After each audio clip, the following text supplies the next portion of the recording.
a moment of silence for the terrorist victims in Israel. So at this moment, we're having a moment of silence for those that were killed and murdered in Israel.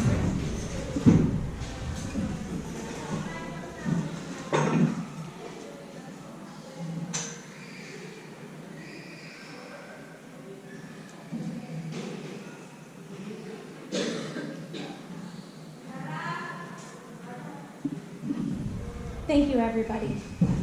All right, the meeting was called to order. Amanda, if you could please do roll call.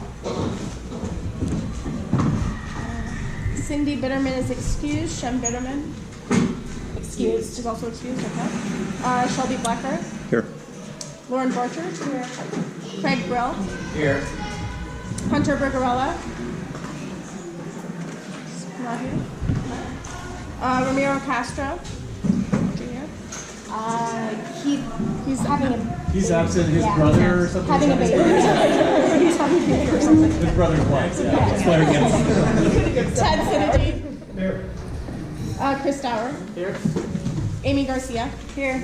Amy Goldenberg. Here. Ellie Goralnik. Here. Sarah Greeby. Here. Dre Gutag. Here. Brent Kidwell. Here. Christian Lamont. Present. Linda LaRose. Here. Charles Lindenblatt. Here. David Mann. Here. Henry Mantell. Here. Christina Mondi. Here. Terrence Milonas. Accent. Excused. Excused. Matthew Pesquet. Clark Rostiella. Here.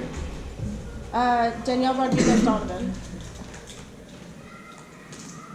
Sam Roseme is absent. Michael Schneider. Here.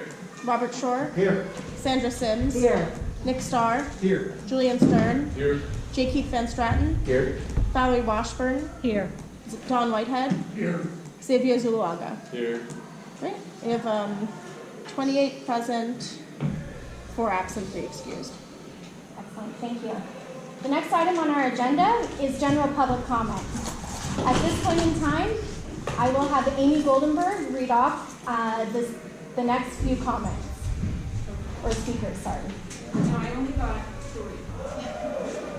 And general public comment is an item that is not currently on. Yeah, them too. If you have a card for something that's not on the agenda, bring it to me. If you have a card for something that is on the agenda, please bring it to me, because I'm going to need it later.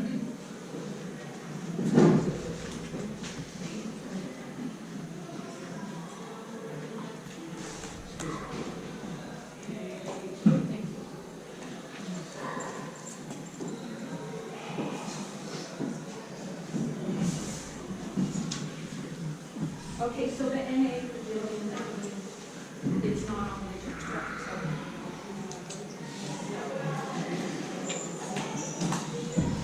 Let us, while we're all still fresh, hear from Mike. From where does one do public comment in a room that's this packed? Wherever you feel comfortable.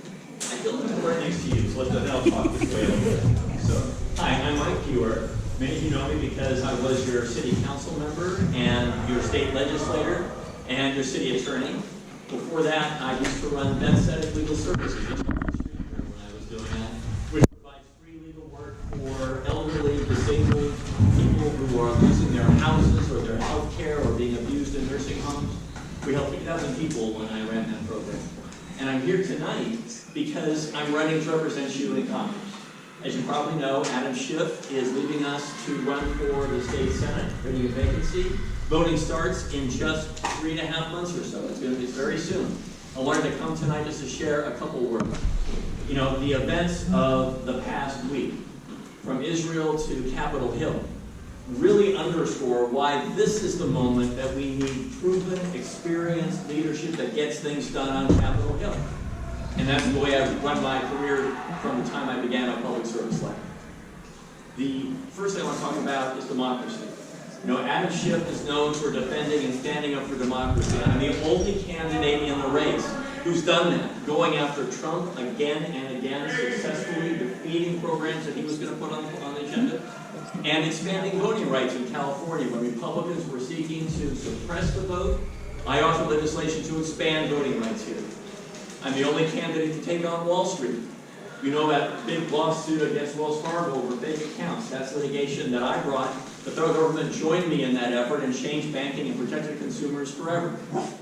With families wondering whether kids can go to school safely, I've been one of the nation's leaders on gun violence, writing first in the nation laws and being invited by President Obama to the White House to speak to lawmakers across the United States about how to be effective on gun violence when Congress wasn't.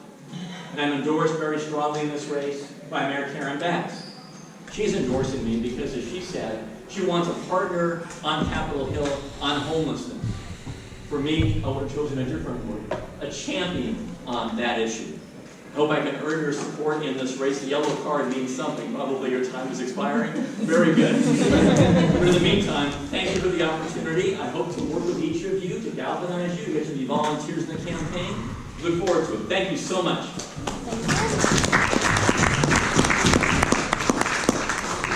And just for the record, the yellow card means you have 15 seconds left, and red means your time has expired. I have 3 speaker cards for general public comment, and everybody's got 1 minute. And I'm first to Black. Hi, I've never been here before. Jenny Black. I'm relatively new to the area, but I saw that the executive council was looking for a renter representative, so I wanted to come and show face and express interest in that position for a mid-city. Thank you very much.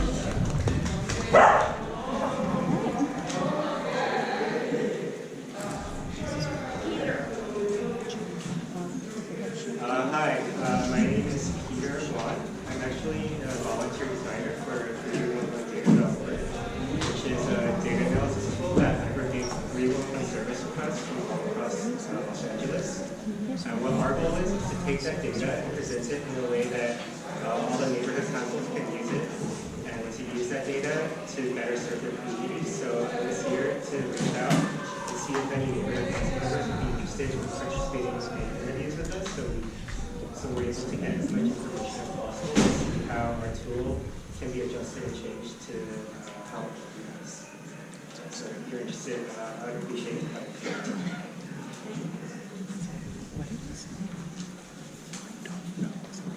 Mike. Hi, Mike Holder. I was actually brought up in this area. My wife and I just moved back here recently in Park La Brea Towers. I'm here to speak about one issue. I just heard recently the Park La Brea is going to add a substantial amount of units using the ADU ordinance. My understanding that ordinance was brought in so if somebody has a house and they want to add 1 or 2 units, they can add it. Park La Brea is intending to add a substantial amount of units. And I think they brought it up as if, well, we're going to help the homelessness crisis by creating more housing. At a meeting last week about this, where the top management person came, I specifically asked them, and they say they're charging full market rent for the units they're going to add, which means $3,000 to $4,000 a month and up. And I would like to encourage this group in a future meeting, I know you can't do today, to bring this issue up formally and hopefully go on record against adding ADUs to this development that has already 4,000 apartments. Thank you very much. Thank you. Yeah, sorry about that. Thank you. Keith Nakata, I just wanted to bring something to your attention because it's the 800 South Fairfax project. It's the apartment project next to the Tom Bergen site. 2 of the current tenants of the existing building have appealed the decision on the new project, and they're concerned about the right of return as provided under the Ellis Act. I think people that are familiar with rent control aren't so understanding there. And I know this board has been very sympathetic to the current tenants of this building, and I would hope that you take it under consideration and you provide comments on that support their appeal. Thank you. Thank you.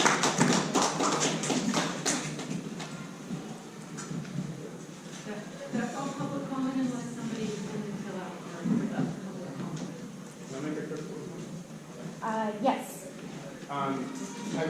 wanted to let everybody know that SB 411 is now law of the land, the law that would allow neighborhood councils to meet virtually. And today, a resolution was introduced at City Council to do the city's portion to make it legal for us to take a position and potentially go remote. That will be heard as early as Friday, but most likely next week. And then after that, we are free to either call a special meeting, wait for our next meeting, up to our chair, and go remote if we choose, which, judging from the person in this room, might be a good idea. Thanks. Okay. Any other public comment? Are we on updates from the board? Well, that's next. Oh, one more public comment? Okay. Yes, a number of us came here to hear number 8, the bicycle thing, and I was just told that it's not going to be discussed tonight. Is that your public comment? It's a question. I didn't know where I said. Okay. Are you going to announce that? We will be speaking about the agenda and updates from the chair. Thank you. You're welcome. Sarah, this is good. Hi, Dre. Hi. I would like to ask for, it might take a little bit more than a minute. I have a statement here written by one of my friends. I appreciate the moment of silence about the terror attacks in Israel, but I wanted to read it firsthand account from one of my friends who lives in the valley, kind of how this is affecting the community. I know this is probably going to come up in the SRE meeting this month, but this feels like something very urgent. So if it's all right with the group, I might take about 2.5 minutes. That's okay. Go ahead. This was written by, I think I sent the people on the board some resources, and that's written by a friend who did every day. She lives over the valley. The valley. It's all the same community, seriously. Not in the city west. But this really articulates how I feel about this one. The past weekend was the most harrowing of my life. I've been trying to put into words, and for once, I don't know that I can. I knew these things happened to Jews. I knew because my grandparents and my parents told me. I'd heard of the ways that their non-Jewish neighbors jeered and cheered when the Nazis corralled them into ghettos or humiliated them on the streets. I heard that this happened not just during the Holocaust, not just in Europe, but everywhere, from the Middle East to Russia to Argentina. Non-Jewish neighbors turning on their Jewish neighbors at the drop of a hat, mutilating them, desecrating their bodies, slaughtering the most vulnerable, babies, the elderly women. I just didn't think it happened anymore. Not like this. The images and videos of what happened are horrifying enough, and they're seared into my brain forever. And I cannot even begin to explain to you what it has been like, watching them over and over again. Mutilated, naked girls, paraded to cheering crowds of hundreds, girls shoved into trucks with pools of bloodstains between their legs, confused little babies, a little girl asking her kidnapper if he's going to kill her and saying, "Thank you very much" in English when he says he won't.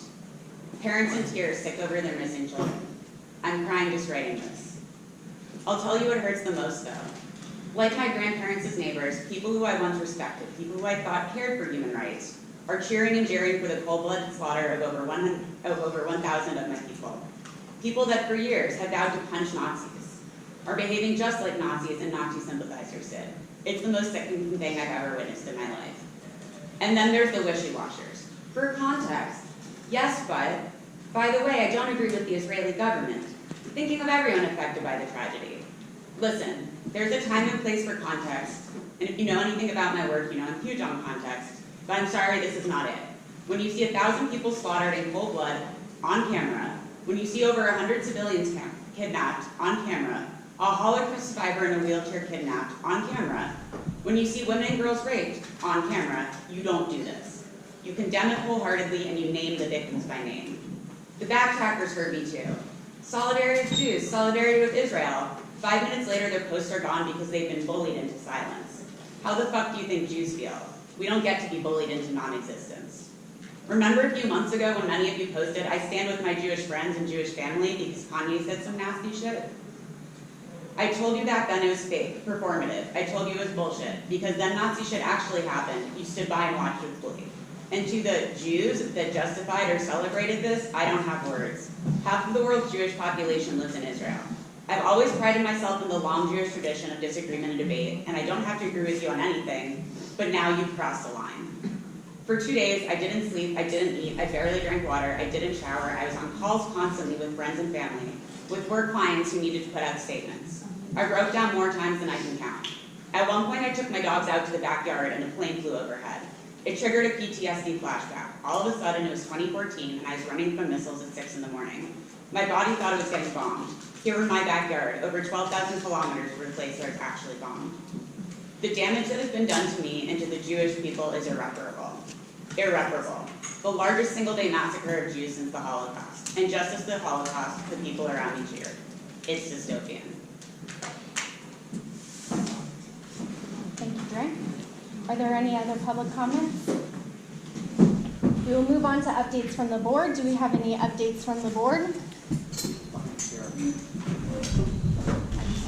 Oh, sorry. Oh, okay. I thought you were pointing at us. No. Yes, go ahead, Bob. No, just to let folks know that on Thursday, 6 p.m., Deputy Mayor Jared Herrera, Deputy Mayor for Public Engagement, will be visiting Park La Brea at the theater. So I encourage folks, especially Park La Brea residents who may be here, to attend and ask whatever questions you may have. Thank you. Yes, Matthew. Just a quick update. I don't have a lot of details, but I know there's a Taylor Swift premiere of her movie at the Grove. I think it's tomorrow afternoon. A lot of the park is being shut down. A lot of the Grove, a lot of the streets in this area, like the Grove Drive. I imagine people are going to start lining up tonight because they're crazy. And Taylor Swift is awesome. So just be aware, like around here, tomorrow is going to be crazy. Shelby? Last weekend was the Los Angeles Neighborhood Council Coalition meeting. A couple of items from that meeting that we voted on were a motion for neighborhood councils to add to their next agenda discussion on potential expansion of the LA City Council and or further redistricting based on news reports as well as information. That passed the council, yes, 20, 1 abstain, 1 no. The other motion was a discussion and possible action to request neighborhood councils to spread the word in their neighborhoods to ensure more community engagement in the housing element and community plans to remove needless rezoning of R1 and sensitive rent-stabilized multifamily areas and focus on adding housing in existing commercial corridors. That passed the council 18-2-1. There were other motions that were passed. If you want to know more about it, just let me know and I'll be more than happy to share the agenda with you. Thank you. Thank you. Any other updates from the board? Okay, no? Then we will turn it over to announcements from government agencies and elected officials. Do I have anyone from government agencies or elected officials that would like to make a comment? I saw Ned first, and then we'll go to LAFD, and then we'll go over to CPAC with Mitch. And then Lindsay's office is here. Excellent. Thank you. Thank you. I just want to make you aware of two things coming up for Purple Line. One is we have 2 more weekends left where we will implement temporary decking on the Brea Station. That's the other side of the Brea Station. It's further down the road. That is the last of the decking removals until next year in March. We'll do the final one, which is Worship Western. Another thing I want to let you know about. Ned, please speak up. Yeah, louder? Do you Thank want you, to repeat yes. what I've said so far? No, I barely got it. Okay, well, I want to tell you that we have 2 more weekends of decking removal at the Wilshire La Brea Station. That is the last that we can do. We won't have another decking removal until March 24, and that is at Western Wilshire. Next week, we're going to finally replace the sidewalk in front of Evelyn Apartments. So between Orange and Mansfield, we're going to take up the apartments. We're going to take up the sidewalk. All those stores are available. It may be one direction or the other. It's going to take a week to replace all of those sidewalks and get the slope right, et cetera, et cetera. Next weekend, they're going to take out the last of the concrete panels and steel. Last weekend, they're going to pave everything from Mansfield to Detroit. The reason why they do that is because you end up with fewer seams and asphalt is smoother. Any questions about the tiny purple line? Underneath It's underground.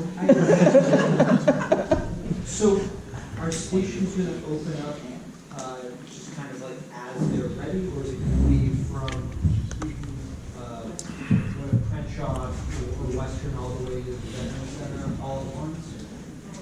Section 1 will open, and as you probably know by now, we're delaying the opening for until spring of 25. It's for effect. Section 1 opens at once for a couple reasons. One, they're tied together by ventilation, they're tied together by electronics, and so they're all opening at once. Section 2, the latest I know, is going to open 25 also. That's going to be interesting. And Section 3 opens in 27. And what is section 3? Section 3 is Wilshire, Westwood, and the VA hospital. Section 2 is Rodeo, those of you who want to buy a purse. And it's also the station in Century City. So only Section 1, which of course has the most handsome people working in Section 1, has 3 stations. Everyone that has 3. That does not include Crenshaw. Crenshaw is a closet. When Purple Line opens, it will go back to maybe housing, something, but it's not big enough for station. We will be at Pumpkin Smash on the 5th, by the way, and we will be giving out some of the secret. All right, thank you, Ned. Next, our friends from LAFD. Hello, good evening. I'm Shin Black. I'm Battalion Chief for Battalion 18. Forgot already. Battalion 18 Station. I'm 1/3 of the command team. We have 3 DCs who operate 24-hour shifts, and we have the opportunity to serve this community. Also, Battalion 5 that also has 3 members, and I'm representing LAPD today. One of the announcements I wanted to make is to make you aware of there's a fallen firefighter memorial that's happening Saturday at 9:30. It's going to be held at the old fire station 21 at the LAPD Firefighter Museum, which is the address is 133 North Bonita Boulevard in Hollywood, and that's to recognize that over 269 members of the LAPD who paid the ultimate price to serve our communities in LA. Also, I have firefighter Timon Mitchell. She wanted to be here today to kind of share a safety message, an incident that kind of carries with her from her time of early firefighter. So I'll go ahead and give the floor and allow her to speak. Hello, my name is Ta'ana Mitchell. So show of hands, how many of you guys have smoke detectors in your home? Great. How many of you guys have working smoke detectors in your home? Awesome. How many of you guys have a smoke detector in your home that makes a beeping noise? So that means it's not working. All right. So with that being said, you need to change your batteries. When do you change your batteries? Who knows? Once you're clock.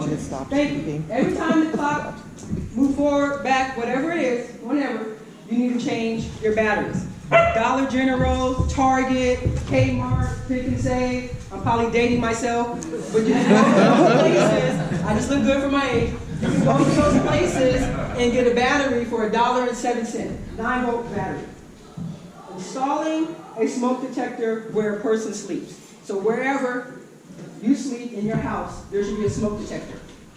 You sleep in your living room, you take a nap, Netflix and chill, smoke detector. In your bedroom, smoke detector. In your dining room, in the garage, wherever a person sleeps.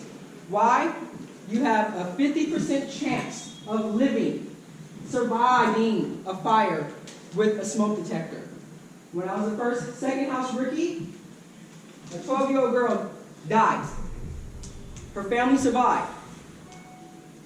But the mother and father could not get the 12-year-old out of her bedroom. They didn't know there was a fire. They had no working smoke detectors. And I'm traumatized by that. So it is imperative, please have a smoke detector in every room. That's all I have. Any guys have any questions? Oh, awesome. Thank you.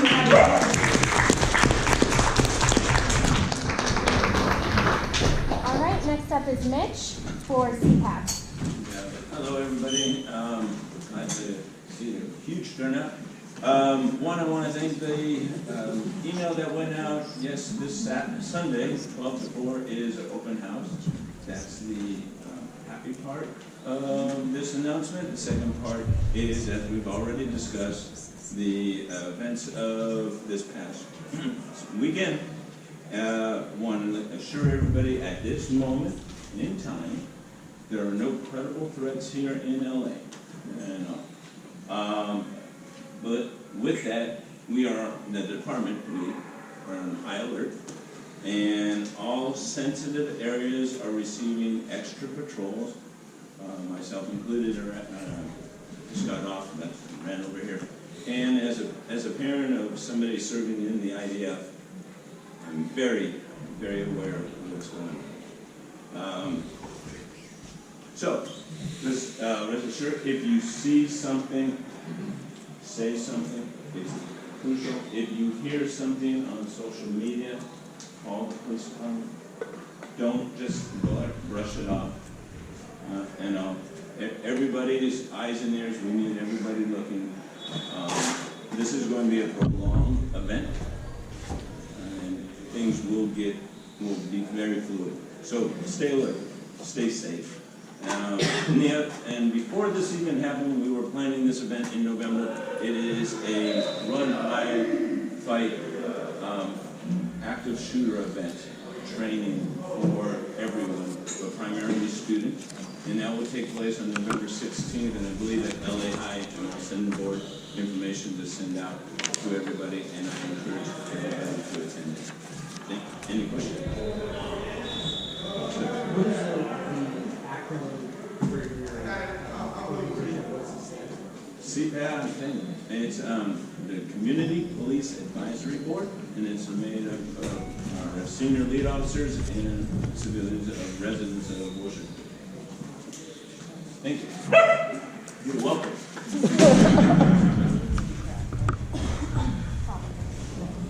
Are there, Lindsay's office.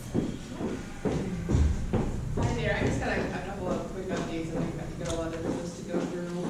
So two things that happened at the last Board of Supervisors meeting. The board unanimously approved updates to the county's local emergency declaration for homelessness focused on eviction prevention, property leasing, and fully leveraging all emergency powers. So originally when they passed the last year, the declaration on homelessness had 3 pillars. Now it has 4, and the 4th is the eviction prevention. The county also now has power to lease properties as well as buy properties to build housing and support services. Before you can buy it, now we can actually lease property at the county level to do that inside the county.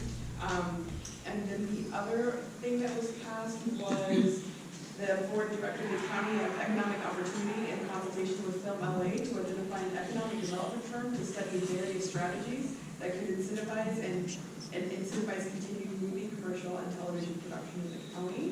And some of those examples are payroll and sales tax reductions or deferments for production facility capital project developments, reductions in regulatory and zoning barriers to build production facilities in the county, a fee waiver program for lower impact and student productions, and a plan to leverage underutilized county properties for shared production space. Anybody have any questions?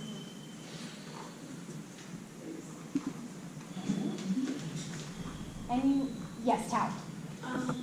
Most of our, I'm sorry, Tal Tran from CDPI. I do have an update. Most of our updates are related to agendized items, but one thing I did want to mention was the city did initiate a rental assistance program late last month, and so people who have applied to that rental assistance program should be hearing feedback from LAHD by tomorrow. And I'll reserve the rest of our comments for the agenda. Thank you. Anyone else from an elected official's office? Okay, seeing no other hands, we move to the next item on our agenda, which is a message from the chair. I want you all to sit here and look to the person to your left and look to the person to your right. These are your neighbors. These are the people that will take care of you when we have an emergency. These are the people that will look out for you. These are the people that will see something suspicious and say something to you and let you know if something looks out of bounds. They're also the one that will lift you up when you have a bad day. I encourage you guys to reach out and actually get into the community with each other and discuss things. When we're here, we're representatives, we're local elected officials here on the board. But we're here as volunteers, and we do this because we care, and we know that you're here because you care as well. So I want to say thank you for showing up, but I also want to remind everyone that ultimately, we all live in the same neighborhood, and we all have to take care of each other. And we can't always attack a problem with vitriol. We need to come with the understanding of compassion and empathy. There are things that we're not going to agree on. There are things that are going to upset us, and we're going to feel very personal about them. But ultimately, as neighbors, we need to work together to find solutions. And we need to find what works best for all of us. So I encourage all of you to lead with empathy and recognize that the people sitting around you are your neighbors, and they're here because they also care about the neighborhood, and they want it to be the best part of LA that is possible. No one wants to live in an unsafe place. No one wants to live in a place where they could get killed walking down the street, biking down the street, or any other thing. This is important for us that we approach all of our agenda items with empathy and understanding that we all live here together and we have to live with each other, not just today, but moving forward as well for many years to come, as long as we take care of this neighborhood and make it the best that it can be. With that being said, there are some agenda items that are in front of us that we have received a written request from the city attorney to postpone. I am concerned that people are going a route to ensure that conversations are being delayed. That being said, if people do feel like they need to reach out to the city attorney, it is something that you can do. I want to make it very clear that we need to debate these things that are on our agendas and make decisions, one way or another. They probably won't make everyone happy. That's how it is. Our neighborhood is not one monolith. Everyone comes with different human lived experiences. And what actually works for you may not work for your neighbor. But finding compromise in the middle is what makes us the best that we can be. So, we will be postponing the following items: 8B, 8C, and 8D. This is because we received a written request from the city attorney to do so. That being said, once the city attorney has been given the time to look into the further information that they require, we will be holding a meeting on these items, whether it's a special meeting or it's our November meeting. Some of these are time-sensitive items, and we do need to weigh in on them sooner than later. So board members, I will ask you all to take a look into your email and to stay vigilant for a special meeting on these items once the city attorney has weighed in on them. Madam Chair? Yes. Did the city attorney explain the reason for requesting a delay? Yes. They need further information to look into the 3 items. Did they say what further information they need? They have outlined the further information that they need. They are looking into a possible conflict of interest, and they're weighing in on it. And we will be taking up these items in a special meeting as soon as the city attorney weighs in on it. Sir, can I say something? Yes, Michael. So I've chaired our transportation committee since 2019. I know some of you agree with the work I do, I know some of you hate the work I do, and that's fine, that's democracy. I just want to say that this conflict of interest complaint was against me. I don't know who did it. but I will say that it's a delay tactic for this board to not be able to debate something, and that's the whole point of this board. We may disagree. I don't own, for the record, a company that sells the city of Los Angeles paint to paint bike. I have no financial gain, whether bike lanes go in or not, except for the fact that maybe I'm not killed trying to ride my bike on certain streets in the city. That's the only way I gain, like we all would. So I just want to express my disappointment, because I have no problem if someone disagrees with me or agrees with me, but to go the route of claiming that I have a personal conflict of interest, so then the city attorney reaches out to Sarah to say, you got to table these things while we investigate this. I went through this with Healthy Streets LA when the board took a position last year, and I've been through it several other times, and I've always been clear. There's no issue with I don't have a conflict of interest, I don't personally. So I just wanted to say that, and I'm grateful to Sarah for being willing to do a special meeting, use our time today. And we found out about this 2 hours ago, 2.5 hours ago. So I also want to say it's incredibly disrespectful to anyone in this room that came out, whether you're for or against these items, took your time to be here, and I am sorry. But given that I've been investigated many times and there's no conflict of interest, I'm hopeful it'll be resolved quickly and we can take these items. Thank you, sir. Thank you, Michael. There is a quick clarification. Yes. Did the city attorney request that we table, or were we instructed to table? The city attorney has requested that we postpone it based on further information required. That's a decision made by you and the chair. And Dunn has also requested that we table it. Yes, sir. How will the public find out when this special meeting is? We will post it on our agenda. We also have received plenty of people who have reached out, and I will be sending an email to everyone that sent us an email regarding these items, whether it was in support or against. And we will also send out a special newsletter. If you subscribe to our newsletter, it will be in the newsletter as well. But we will be making people aware. I do apologize that you guys came out here to speak on this item. I am very sorry to waste your time.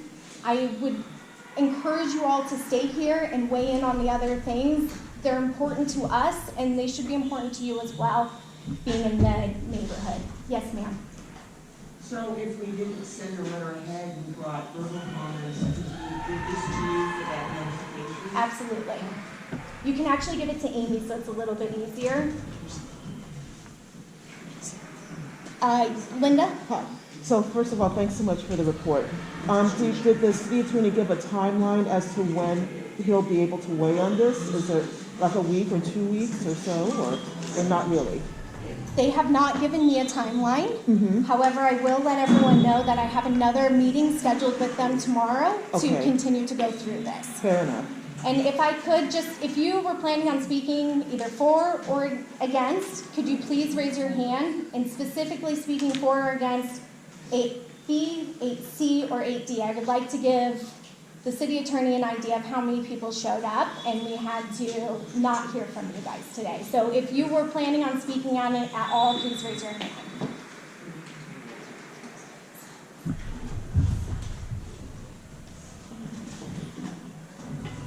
Okay, thank you everyone. I appreciate it. Sarah, can I just share? A great resource if you want to stay up to date as to all of our meetings, special or not, is lacity.gov/government/subscribe-agendas. You can then subscribe to all of our Mid-City West agendas that go out for committees or for the board level, and you will know, usually right when I know, because I don't look at our calendar all the time, when these meetings are happening. So lacity.gov/government/subscribe-agendas, and you just subscribe to neighborhood councils, Mid-City West, and you'll get emails. But again, we will do our due diligence to let you all know when when we are having a meeting and discussing these. That being said, we're going to move on to the next item. Thank you all for listening to me. We're going to move on to the consent calendar. Currently on the consent calendar, we have the motion to approve our September general board minutes. We have a motion to approve a CIS in support of Council File 23-916, a motion to approve in support of Council File 23-918, A motion to approve the CIS on Council File 23-919. A motion to approve a letter formally supporting the Justice for Renters Initiative. A motion to approve a letter to formally support the ongoing Unite Here Local 11 strike. And a motion to support 351 North Fairfax Avenue, which is Wusha Fine Dining Restaurant. All of these items have passed committee unanimously. That is why they are on the consent calendar. There was no dissent and no abstentions when these came through the committees. We want to give deference to our committees because that is where the work is done. So with that, we have put these on our consent calendar. I would like to remind everyone on the board, if you would like to remove an item from the consent calendar, this is where you raise your hand and ask to remove. Shelby? I went to the Transportation Committee meeting when they discussed these CISs and tried to work out issues during those meetings. It felt like I wasn't even heard. So I would like to remove 230916 and 230919 so we can discuss it a little bit more tonight and make some changes possibly. Okay. Valerie? Wanted to remove item 6E. 6E, Justice for Renters. Okay. And Charles? 6G. And the restaurant. Okay. Well, then we have remaining on the consent calendar the general board minutes, CIS 230918, and the letter to formally support the ongoing Unite Here Local 11 strike. I would like to make a motion to, yeah, the September minute. I'd like to make a motion to approve these. Do I have a second? Second. You seconded that? I'm sorry. I did. Thank you, Craig. All right, with this motion made and seconded, is there any public comment on any of these items? Seeing no public comment, we'll go to a board vote. Amanda, are you cool with doing a roll call? Yeah. Okay. So just to double check, It's September meeting minutes, 918. So that was C, and then F. Correct. So not the renters initiative. That one's also in there. That one got pulled. Okay, got it. Okay. Shelby Blackburn. Yes. Lauren Borchard. Yes. Craig Brill. Yes. Hunter Bergarella. Yes. Ted Sidadine. Yes. Chris Dower. Yes. Amy Garcia. Yes. Amy Goldenberg. Ellie Goralnik. Sarah Grebe. Yes. Dre Gutag. Yes. Brent Kidwell. Yes. Christian Lamont. Yes. Linda LaRose. Yes. Charles Lindenblatt. Yes. David. Yes. Henry Mantell. Yes. Christina Mondi. Yes. Matthew Pesquet. Yes. Clark Ostiala. Yes. Michael Schneider. Yes. Robert Shore. Yes. Sandra Sims. Yes. Nick Starr. Yes. Julian Stern. Yes. J. Keith Van Stratton. Yes. Valerie Washburn. Yes. Don Whitehead. Yes. Xavier Zuluaga. Yes. It passes unanimously, 29 yeas. All right, great. Well, then the first item that was pulled off is B, motion to approve CIS in support of Council File 23-0916. Would someone from the Transportation Committee like to speak on this CIS? I'm happy to. I'm just telling you my phone, so just give me 1 second. So this is 0916? Yes. Okay. Give a piece of paper. Yeah. Oh, here we go. Load it up. Okay, so this CIS is in support of Council File 230916. I'll just read it. So I'll explain. The purpose of the Council File is to speed up traffic infrastructure, things like signals, speed humps, speed tables, signage, and crosswalks. Get those things done faster in the city. So it says the Mid-City West Neighborhood Council agrees that, quote, from the Council File, wait times for the design and construction of infrastructure projects like signals, speed humps, bumps, tables, signage, and crosswalks are currently intolerable. That's quoted from the motion. and that, quote, public safety of pedestrians, cyclists, and others should not be constrained by unforced and unnecessary delays. It adds a second paragraph that says, traffic violence is a major cause of death of children in Los Angeles. It's actually the second cause of death, second highest cause of death. And in 2022, we experienced a 2-decade high of pedestrian deaths in the city. Our city needs to be resourced to use any and all tools necessary to combat this epidemic, and we support the allocation of additional resources to and adoption of best practices by LADOT to speed up the implementation of proven life-saving traffic calming strategies. That's it. Would you like to make a motion? I'll move that we support this council plan. I'll second it. Okay, seconded by Amy. All right, so the next step is public comment. Is there any public comment on Council File 230916? Seeing no public comment, we'll turn it over to the board. We'll do a one round of the board where you say whether you support this or you do not support this. Is there anyone that would like to make comment in support or not in support of this CIS? And we will do 1 minute for time on the comments. Yes, Shelby. Can I talk about what I had a problem with for 1 minute? Are there no questions on this CIS? Then go ahead. The only problem that I had was the end of the second paragraph, the end of the first line. And in 2022, we experienced a 2-decade high of pedestrian deaths in our city. Our city needs to be resourced to use any and all tools necessary to combat this epidemic. And pedestrian deaths is a very slippery slope, and you don't know why people are dying. It doesn't say why people are dying. It doesn't say people are dying because they're walking across the street under the influence, or they're drunk, or they're jaywalking. And I think it's not in our nature to start talking about pedestrian deaths in such a general nature, or that this is an epidemic.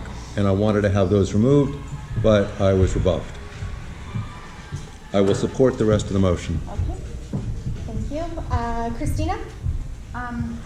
I'm looking at the article that was linked there, and it's an LA Times article saying LA traffic deaths rose in 2022, surpassing 300 fatalities in the last 2 decades. So is that not... Oh, I'm sorry. There's a link in the letter that says, that goes to the LA Times. LA traffic deaths rose in 2022, surpassing 300 fatalities for the first time in 2 decades. So I'm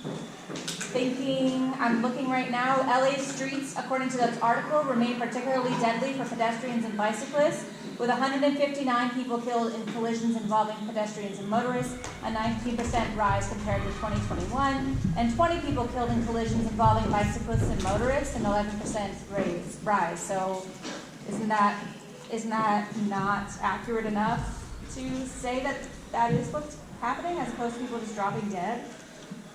I'm in support.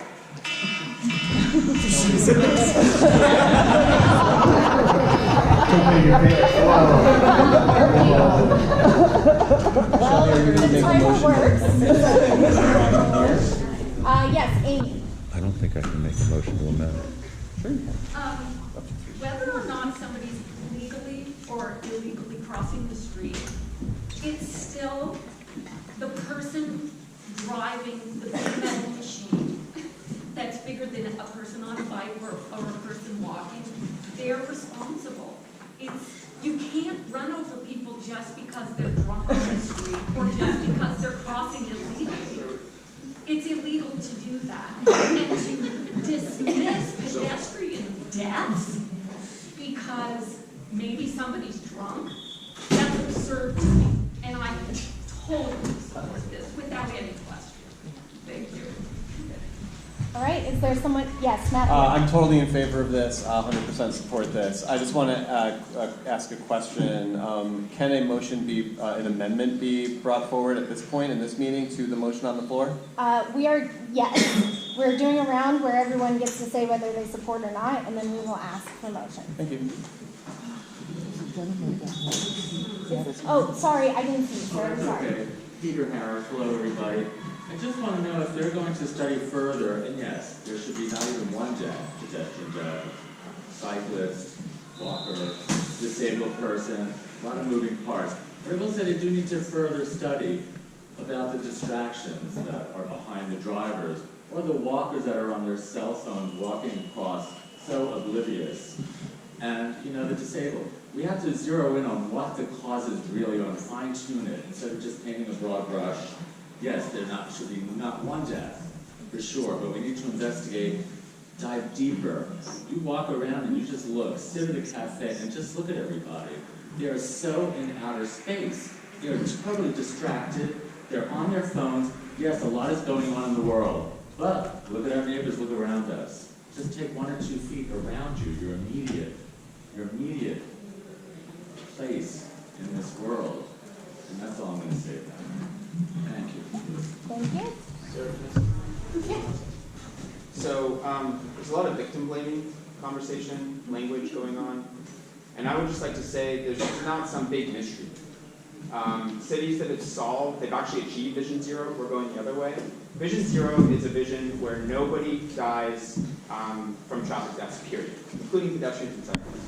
You achieve that by slowing cars down so they're not traveling at highway speeds on city streets. Also, Norway has achieved it, and Jersey City, New Jersey has achieved it. How do they achieve it? Redesigning their streets, chicanes, crosswalks, speed humps, lowering speed limits, adding bike lanes which make the street safer for everybody. These aren't mysteries. So I just want to say the article that is linked in the LA Times does accurately reflect that. And I don't think that we're trying to solve some mysterious mystery of the cosmos that nobody knows why this is happening. There's proven solutions. Thank you, Michael. Yes. Can I make a comment? Yes. I obviously always welcome people's opinions and everything, but when I lived in a different district about 6 months, 8 months, as a council staffer, begging my council member to put in a crosswalk where I used to live in downtown, and to know success, even though I knew that people were running across the street and everything. I don't think that necessarily people, deciding that that's a better place to cross means that they should die. I think that we can have a conversation about it. Additionally, the drunk aspect, I think that we prefer people walk when they're drunk as opposed to drive their cars. So I think that I prefer way more drunk people on the street than I would in their vehicles. If that is kind of what we're choosing between. So that's my comment. All right. I'm Ariana. Thank you. Sorry, I have another question. It's not a comment, it's just a question. Okay. In terms of the verbiage of this, is this something that was written by the committee, that was then voted on by the committee, or was it written by like the city council or someone else, and we just voted on approving the language?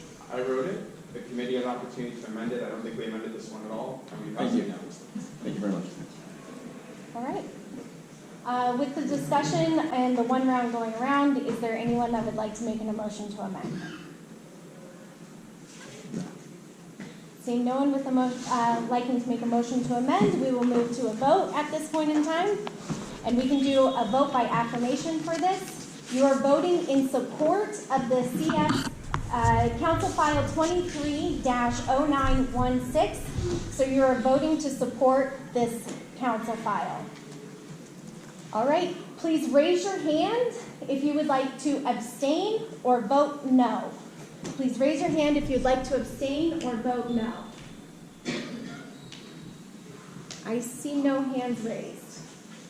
Okay, then the motion passes. We're doing 199? Yes, 19 is next. Okay, so we are the largest city in the country without a capital infrastructure plan. So the city of LA gets all this money every year from local return, from Measure M, and all sorts of other ways. And then, honestly, it's spent just whichever council office is making the most noise, or there's a project that Metro really wants. It's a very kind of haphazard way. It makes a lot more sense, like we would do if we were running a business, to have a 5-year plan and to say, this is what we want to accomplish in those 5 years, and here's the funding we need, and as we get funding, this is the priority we're doing things in. The city doesn't do that today.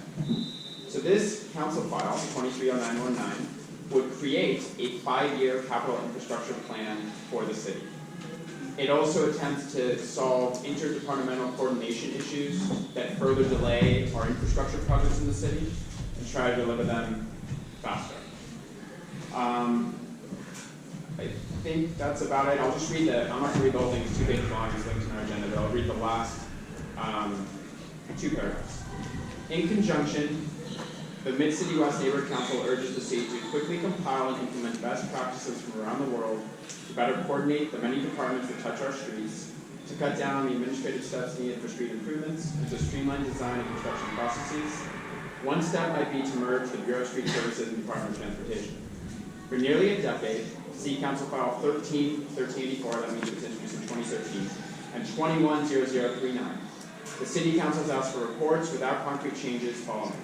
Now, beyond research and recommendations alone, we ask for the action to fix our uniquely deadly streets. And I'll just give context for that last line. I don't know if that's in dispute, but a pedestrian is killed once every 3 days in the city of Los Angeles, and that is the rate that is 4 times the national average. So you're safer crossing the street in chaotic New York City than you are crossing the street in Los Angeles. So we do have uniquely deadly streets for a large city in the United States. Would you like to make a motion? Sure, I'll move that we approve this. Is there a second to the Second. motion? Bob Shore with the second. All right. Would anyone like to make public comment regarding the CIS file? Sure. Seeing no hands raised in the public, we'll turn it over to board comment. Linda. Well, I am for this motion because, I mean, as a person who's lived in Los Angeles for many, many years, I see all kinds of like crazy driving, kind of almost acrobatic, and just people making left turns from, from crazy lanes and this and that. And so I think we can do, we all need to be careful, not just everybody who's sharing the road. So I'm for it. Thank you, Linda. Is there any other? Shelby and then Matthew. Hi, yes, I just asked for this to be talked about because I think that there's several items in here that are opinion and several items in here that are telling our council member how to do their job instead of making recommendations to the council member. I don't think it's our position to be telling the council member how to do her job, so I wanted to talk about it. Thank you, Shelby. Matthew? I just want to say I'm very much in favor of this, and I appreciate the spirit of this, the way this is written in this letter, both in light of like safer streets and more bike-friendly and pedestrian-friendly streets, but also through the lens of ensuring that our fire departments, our safety and emergency responders are also still able to provide fast and effective services to our communities when they need them. Thank you, Matthew. Any other comments? Okay. Any motions for amendment? Okay. Seeing no motions for amendment and no further comments, we will move to a vote. We can do this as a vote by affirmation. So once again, if you are voting no or you would like to abstain from this, please raise your hand.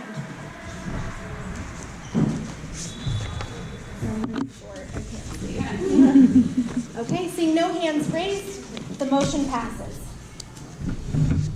Okay, next up is the motion to approve a letter to formally support the Justice for Renters initiative.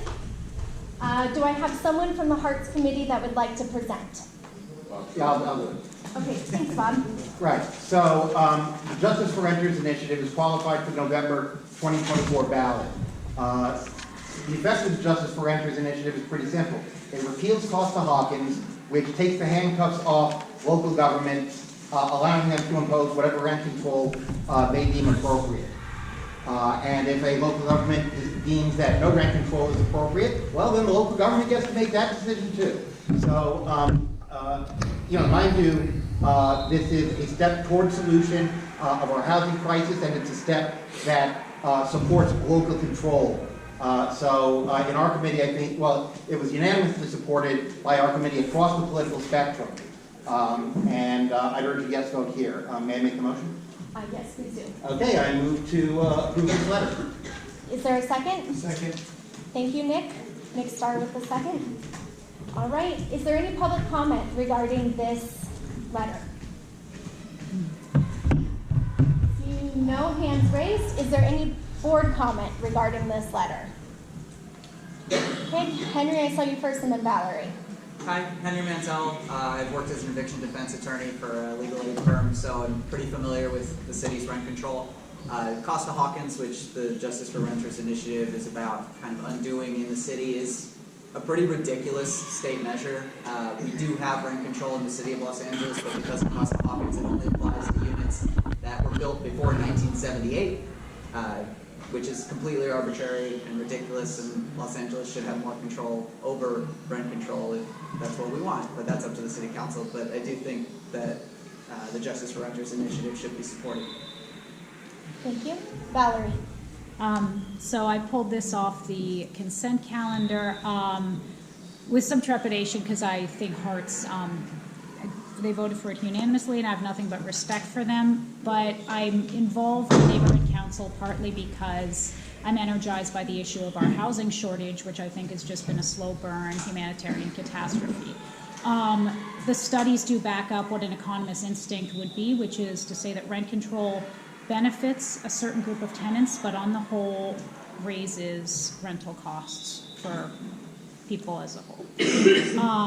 If I were a municipality in Marin that wanted to make sure nobody built a new apartment complex in my city boundaries ever, I would put in place prospective rent control for every property that's built. Ultimately, we can only solve this problem by increasing supply and getting rid of the horrible supply-demand imbalance. This is something that places in the country that are much less well-governed than California have managed to figure out.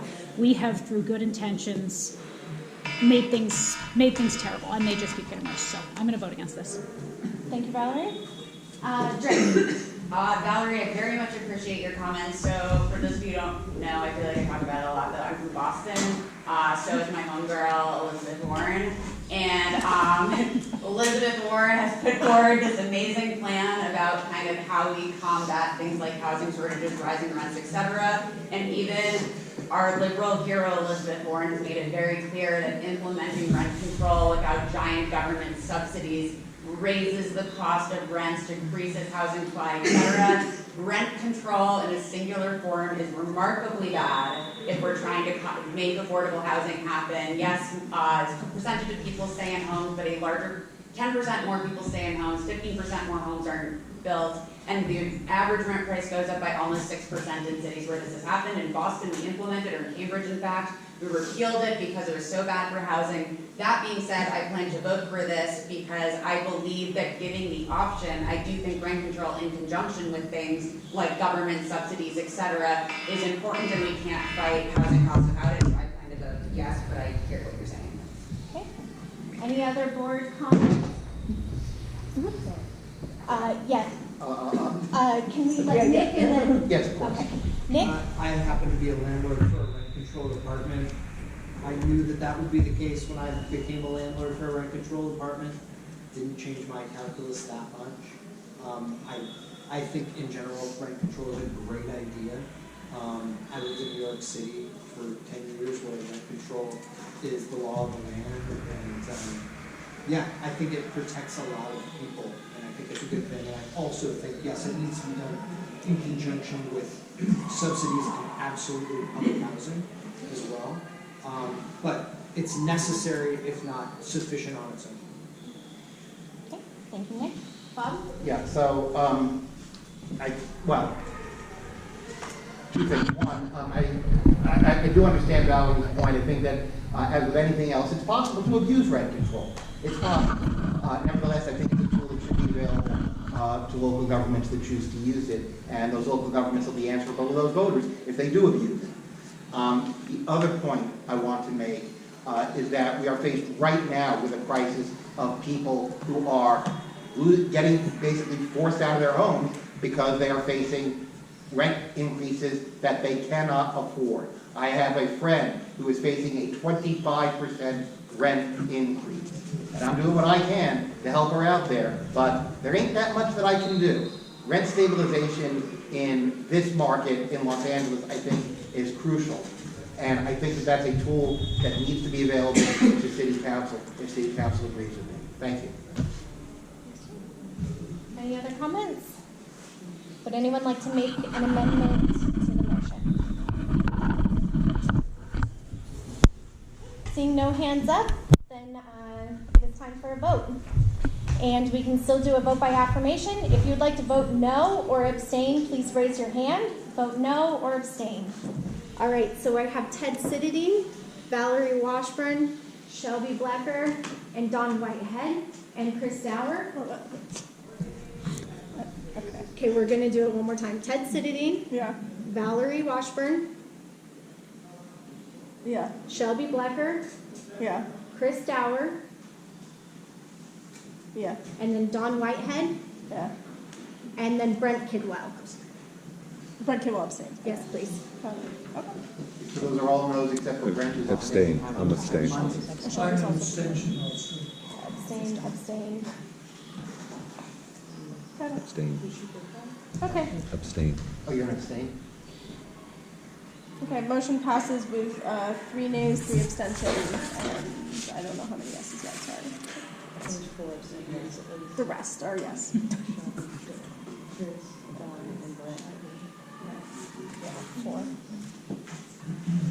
All right, motion passes. Okay, next that was pulled off the consent calendar is from our Plus Committee. This is 351 North Fairfax Avenue. Would someone from Plus like to present?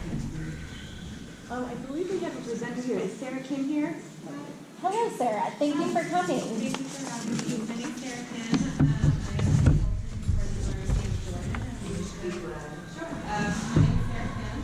I'm a consultant for the owner, Sam Jordan, who is the owner of the Lucia Restaurant that's proposed at 351 North Fairfax Avenue.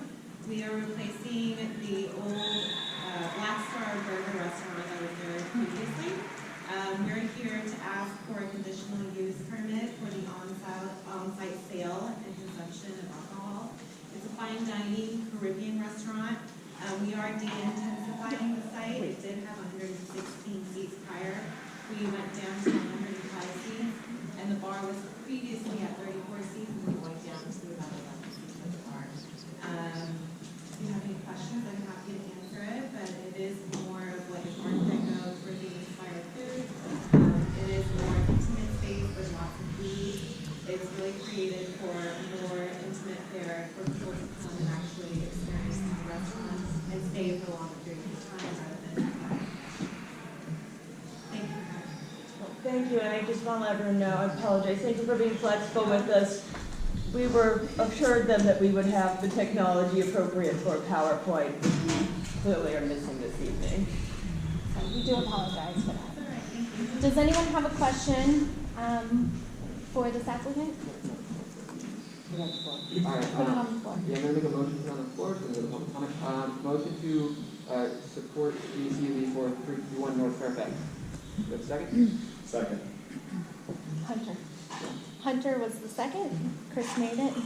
Now that the motion has been made and seconded, is there any public comment? Seeing no, one. I just had a question, I just want to make sure I'm reading it right. So the proposed hours of operation are Monday through Friday, 6 p.m. to 2 a.m.? Yes, that's correct. So it's just to clarify, it's Monday through Friday, 6 p.m. to 2 a.m. And then Saturdays and Sundays, we will be offering brunch as well, so there'll be opening at 10 a.m. Any other questions? Charles? Yeah, just generally, what's the parking situation over there? Because of AB 2097, we are not required to provide any parking, but we do have LA parking service right in the front of the venue. The parking lot for the valet is actually just a 1-minute walk away. I think it's called Arrow Parking Lot. Thank you. And the other question I have, I guess, is more for somebody on the plug committee. We haven't generally supported a lot of restaurants and whatnot being open till 2 a.m. every night of the week. Can't really hear you. I said but the question is for basically more for the club committee. We don't typically support restaurants, being open till 2 a.m. 7 nights a week. I'm wondering, what if the kitchen will actually be open till that late, and also what why this is, what's going on here, why is this allowed to happen, why you feel it's okay to stop. Okay. Thank you for the question. To paraphrase, you're asking, usually we don't allow restaurants to stay open until 2 a.m. 7 days a week. Is that your question? Yeah. Okay. I'm going to turn it over to one of the co-chairs for Pluck to answer that question, which is Lauren Borger. I'm not familiar with what precedent you're talking about. I've served on Mid-City West since 2019. For a while, the restaurant applicants came through a different committee called Streetscapes, and the Commerce Cal served on it. And I don't recall ever, we've been pushing to increase our restaurants' abilities to thrive for a very long time, particularly post-COVID. And having longer hours allows them more of an opportunity to keep the doors open and their employees employed. Go ahead, Bob. Yeah, Charles, I'll also point out that we didn't have any, we didn't hear any opposition at all from the neighborhood at Pluck. And there was and I take it they did adequate outreach notification to the folks living behind and around and all that. I take it you did adequate outreach to let people know who live in the surrounding area related to this restaurant about the plan for this application? So we did come last month to the Planning and Land Use Committee to present. We also have been working in collaboration with the Lake PD for any kind of safety issues. We do plan to continue collaborating with them during the construction to make sure our camera placements, both interior and exterior, are to the standards of LAPD so that they are able to pull up any of our feeds for the 30 days prior for their use of the box. So we have done some outreach on our. But you didn't notice the people in the area before, prior to the last question or this meeting? Okay. Thank you, Charles. All right, Shelby. This location already has been an existing restaurant for years, and I believe Cantor's is open very late on Fairfax. However, Cantor's has parking. This restaurant has never had parking. This location has never had parking. I don't see any problem with having a few more restaurants that are serving food and alcohol. I don't think Cantor should have a monopoly on it, even though I love Jackie Cantor. So I'd be in full support of this motion. Thank you. Anyone else on the board that would like to speak? Hunter. Just to address what Charles said, yes, they notified people before the Pluck committee. They also did a sound study too, surrounding the restaurant, and it didn't seem to affect anything, so that as well. Any other? Sorry, Nick. As someone who operates a business on the 400 block and is intimately related to people who have attempted to operate businesses on the 300 block, it would be, I think, a real boon for that stretch to have a successful business. Obviously, right now what we have is a really big vacant space, which is really good for anyone. Julian. Yeah, I was just going to say, I live on the 400 block of Orange Grove and have experienced many of the attempted restaurants on the 300 block. So it's not, you guys are going to be the ones to do it.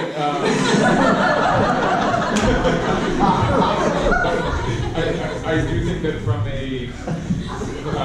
from a sound perspective, I can never hear anything that's down there, and not just because the restaurants often aren't that busy.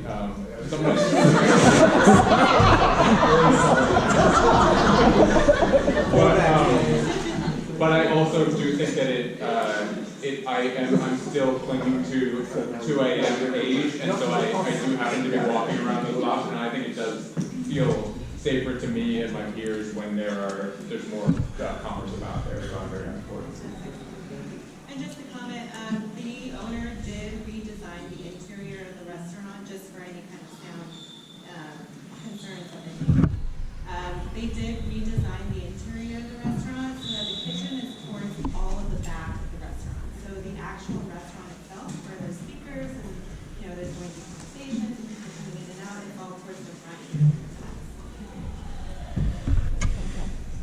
Any other comments? All right, seeing no other hands, we will call this motion for a vote. And we can do a vote by affirmation. Please raise your hand if you would like to vote no. Please raise your hand if you would like to abstain. Seeing no hands for either, the motion passes. All right, thank you everyone. That concludes what was on the consent calendar. We will be moving to item 7, which is discussion and potential action on a proposed addition to the standing rules regarding amendments to motions in the general board meeting. Valerie actually wrote this, so I'm going to turn the floor over to Valerie. Want to keep this brief so we can move on to more exciting things. But at our last meeting, we did run into the issue of a motion that was amended or attempted to be amended 3 times. We had, in previous terms, put in place an informal rule saying that once that happens, that motion needs to go back to committee. We can't vote on it. Problem, which was pointed out with that rule, is that then it theoretically becomes possible for any one of us to have a veto over any motion that comes before the board simply by moving to amend it 3 times. There is a real value in limiting the number of amendments to a motion. Managing our time at the meeting is the main one, but there's also a transparency issue. The more we amend things, the more confused we and stakeholders get about what we're actually voting on. So I wanted to propose an addition to our standing rules that I won't read word for word, but in essence, it says that in a general board meeting, we can vote on only 3 amendments to a given motion. Whether they pass or they don't pass, they all count toward the 3.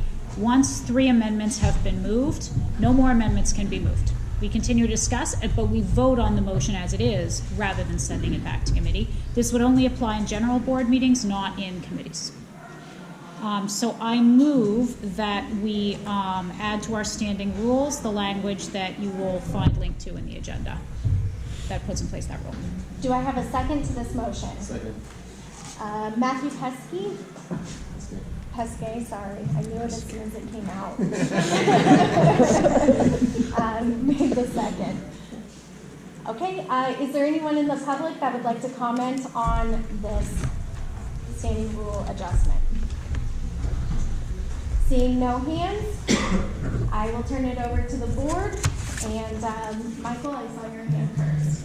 So I'm totally in favor of this, but I would suggest a possible amendment, which is it should, I believe, be up to the chair of whatever committee originated the motion to say let's go for a vote or let's return to committee. And the reason I say that is that 3 is an arbitrary number. It could be 5 amendments or 1. This happens to be 3.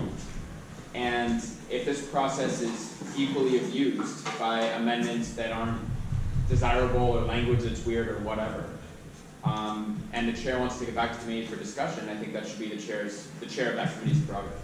I did add to the last sentence of the rule is nothing in this rule shall be construed to limit the ability of the chair to table a motion.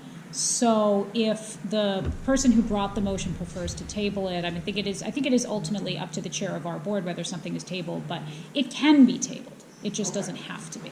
All right, well, because it says must discuss and vote, so that's what I was referring to.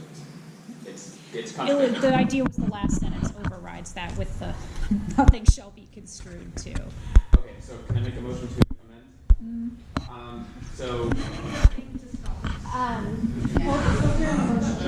Sure. Is there any other person that would like to speak in support of it as it is written now or against it as it is written now?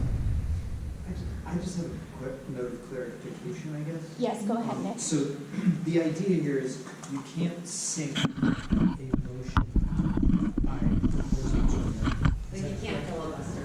Okay. Charles, I saw your hand up.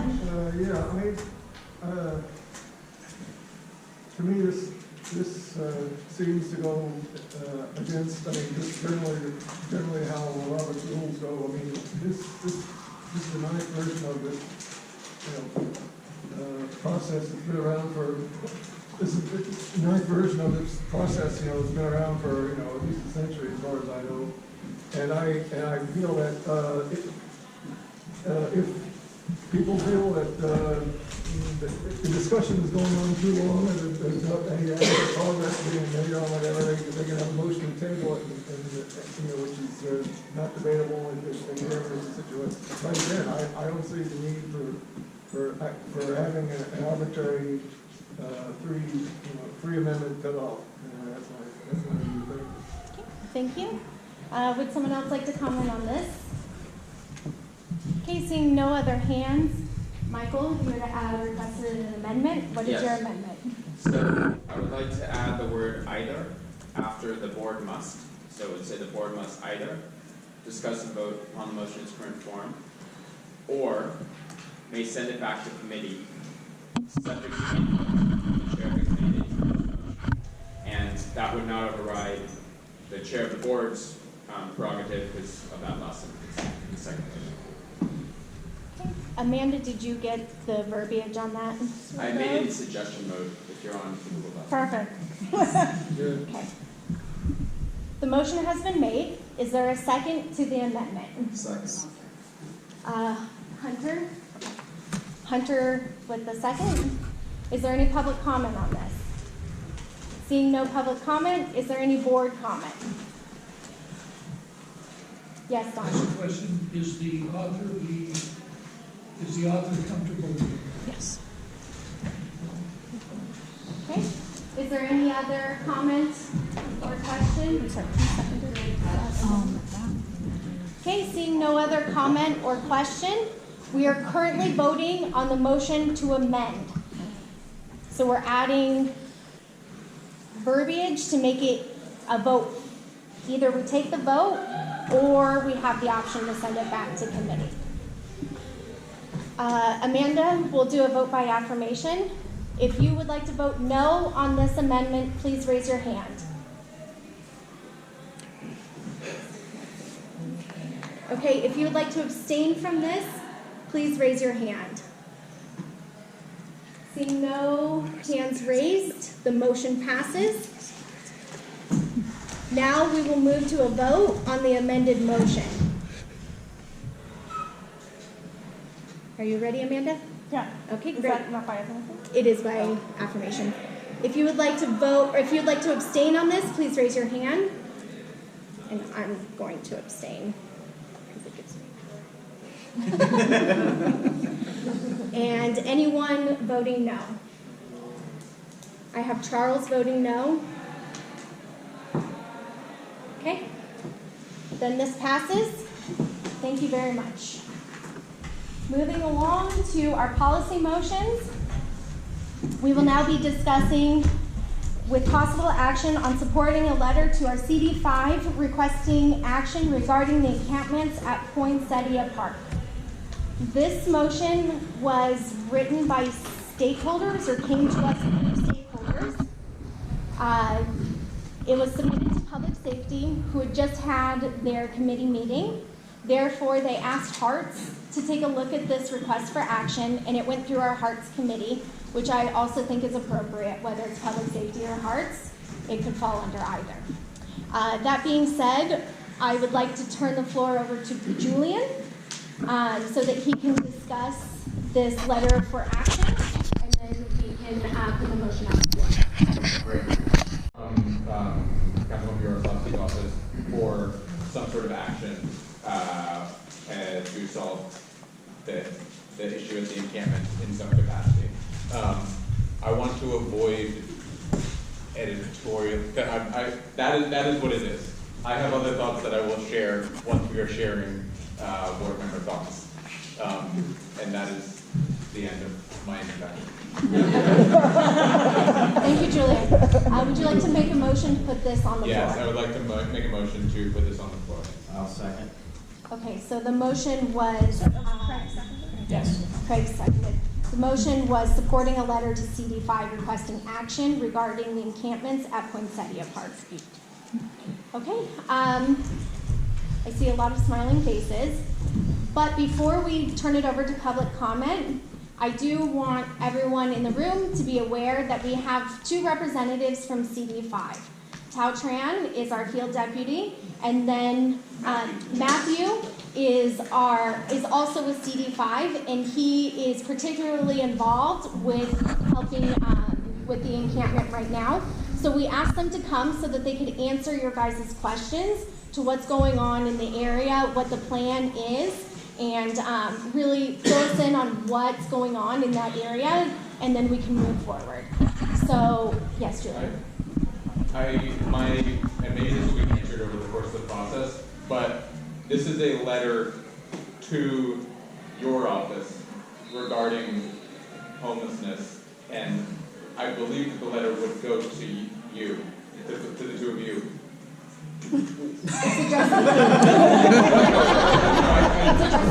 I fully understand that it is addressed to Katie, but just it will first go through, I believe, Matthew and Tao.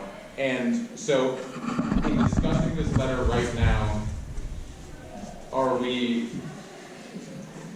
If we hear from you and then pass this letter, what exactly further will we be achieving? Okay. I know that I You'll don't have a hard copy of it. I think having it on the record. Okay. Great. That is. Thank you. Okay. So first, if there are members of the public that have questions regarding this letter, questions regarding the encampment at Poinsettia Park, please raise your hand. Or are there speaker cards? Sorry. There are speaker cards. Okay. Then I just want to, if people are asking questions, should they use their time limit of, because if we have questions and then everybody starts talking, it can drag on. go ahead and go through the speaker cards real quick. We're going to limit this to a minute and 30 seconds. Order of what I was handed, so I'm just reading A the minute. names as they're in the file. Marie. I just wanted to say I'm here to support and that we look at the encampments with generosity, as has been said here. We want to think of these people as people. I'm unfortunately or fortunately old enough to remember when we put people who were mentally ill into hospitals and kept them there forever. And unfortunately, the pendulum is moving back now. Airport, I've been involved in a lot of advocacy work. And what we're seeing is really the jailing, the criminalization of poverty, the criminalization of homelessness, instead of really looking at some answers for people. And when the state hospitals closed in the 60s, we did not do what we were supposed to do. We didn't have a budget plan, as has been mentioned. And so what's happening, even the board has said with the airport that they don't know how they're going to implement it. Because basically, we have to have services, we have to have places where people can go. So we just don't want to see criminalization happen. Thank you for your comment. Sorry, I everybody gets it. Thank you. We'll give you the speaker. Hi, I'm Eric. I live across the street from Poinsettia Park. I've lived there 15 years. So I was there in 2017 and 18 when the encampment just exploded out of control. We had undercover cops outside our condo complex catching people from the encampment stealing packages. And that's what's happening right now. It's getting really bad. And I think the difference in 2017 and 2018 is we didn't have the tools to address it.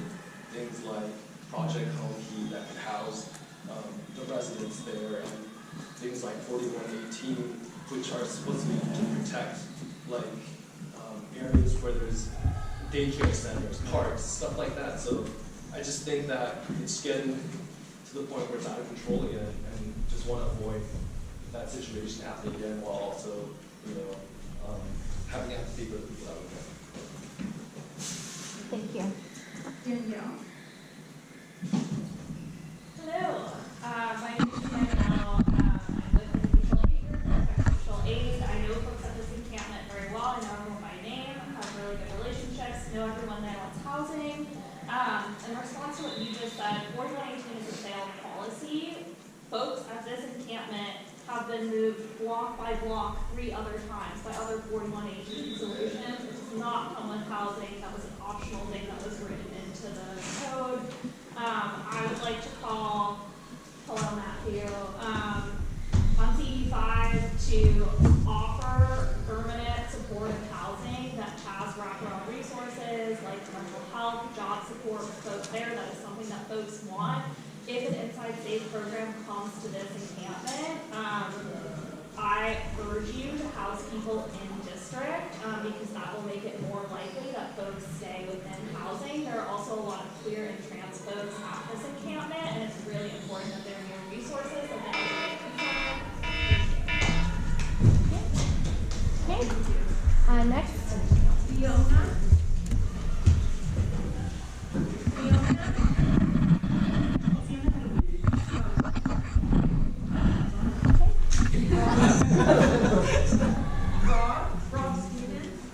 Yeah, I don't have a question. I'm just going to read a statement on behalf of 10 of my neighbors. My name is Rob Stevens, and I own a home right on the park. I've been there for 20 years. I lived through the 18-month encampment in 2017 and 2018. This isn't our first rodeo. We know it's coming. We don't feel safe. In just the past 2 months, we've seen the number of tents in that block grow to 25 to 30. Crime around the park has begun to quickly rise. The citizen alerts of police activity around Poinsettia from this encampment are constant now. We don't feel safe.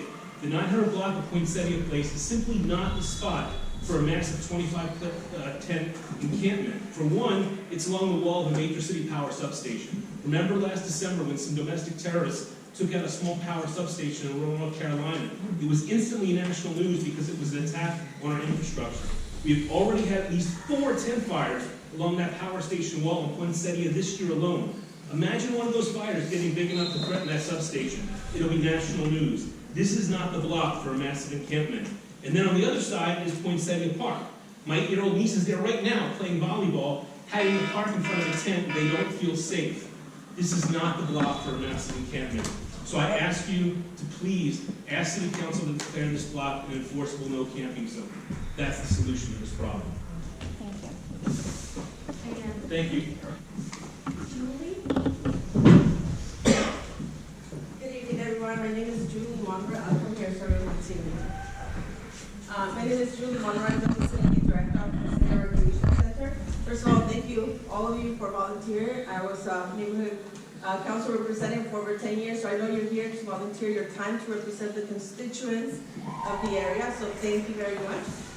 Having said that, I'm here on behalf of our staff and some of the patrons that are not able to be here to support the letter to ask the mayor to have the Inside Safe as a top priority. We have been working hand in hand with CD5, with Tao, Matthew, and many other individuals to help us with Care Plus cleanups where LAS actually comes and provides services. I know that has been said in the past that they don't, but I have myself witnessed that they are there.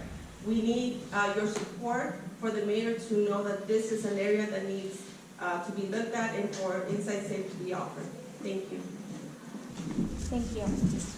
Is there anyone else? Amy? Any other speaker cards? Thank you. Okay. Oh, okay. One more. Hi, my name is Jamie.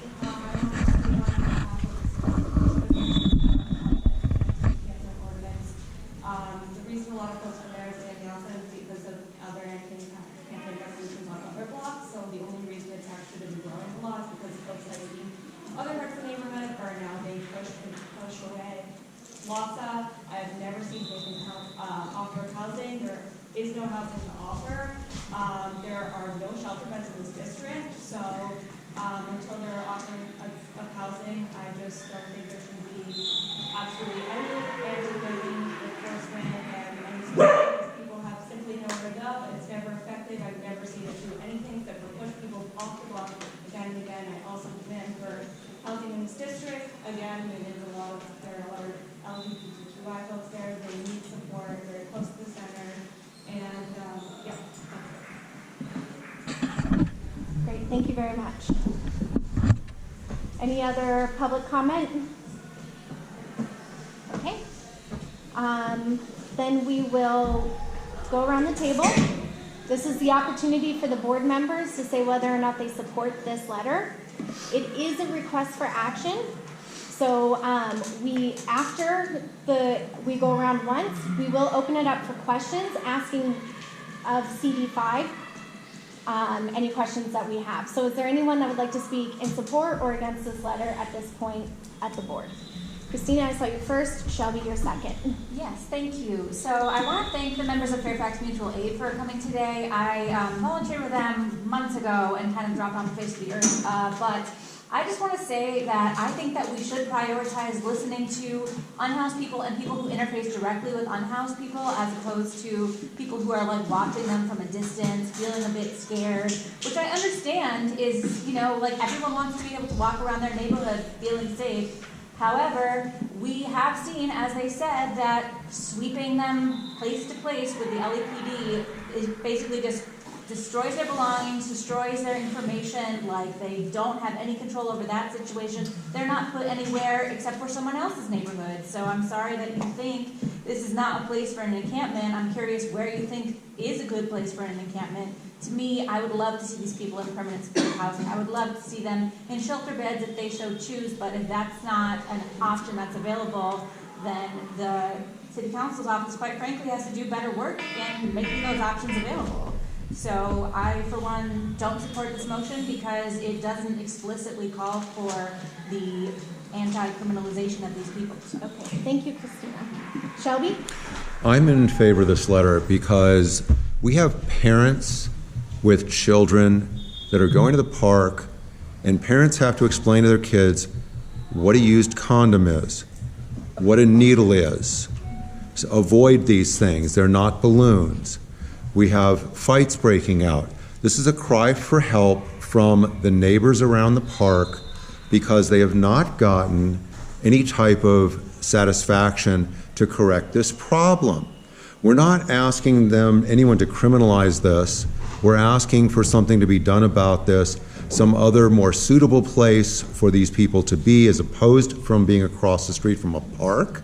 There have been plenty of times where the LAPD has been called over there, and I think we need to support the neighbors that have asked for this to be put forward.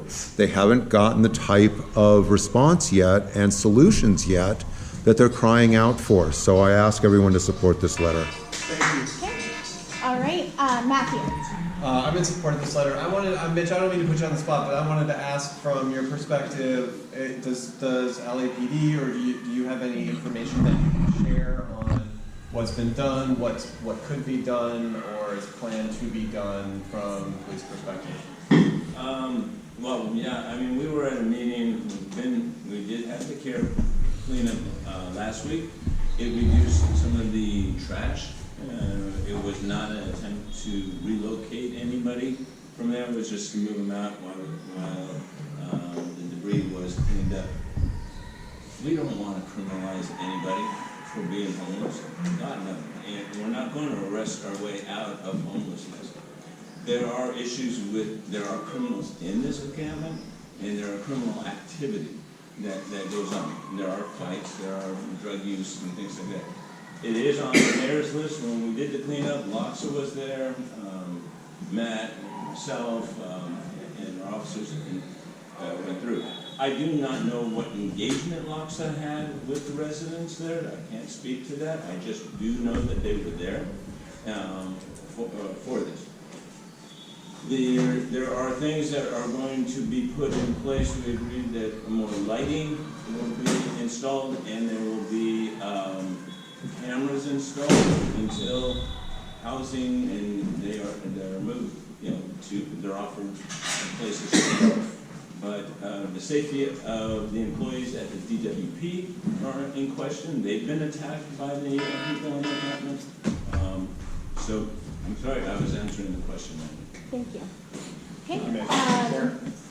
Yes. Okay, we're going to do Bob, Ellie, Dre, and then Amy. Julian, and then Amy. We'll go around. But go ahead, Bob. All right, thank you. I supported this letter in committee, and I plan to support it here as well. It seems to me to strike an appropriate balance between avoiding victim blaming and pointing out that this should be a high priority area for providing assistance. I'm guided in this decision by my own experience with the encampment that used to be across the street from Park La Brea. We were really interested in having that area be a high priority for help, and by God, help arrived, and it mattered. I understand and appreciate that the Poinsettia neighbors feel the same way, and this request seems appropriately limited to providing help to those people. For that reason, I'm in support of the letter. Hi, my name's Ellie. I'm very much so in support of the letter. I'm actually part of a tennis league that we play at Poinsettia every season. There's a boys league and a girls league that plays there. They've had to delay our women's shoe day league because of it being an unsafe environment, and I wanted to share some of the concerns that they texted me.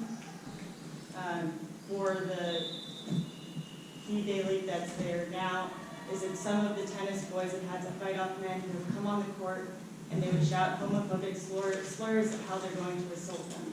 Indecent exposure in previous seasons, and ADs have gone off and caused explosions by court 8.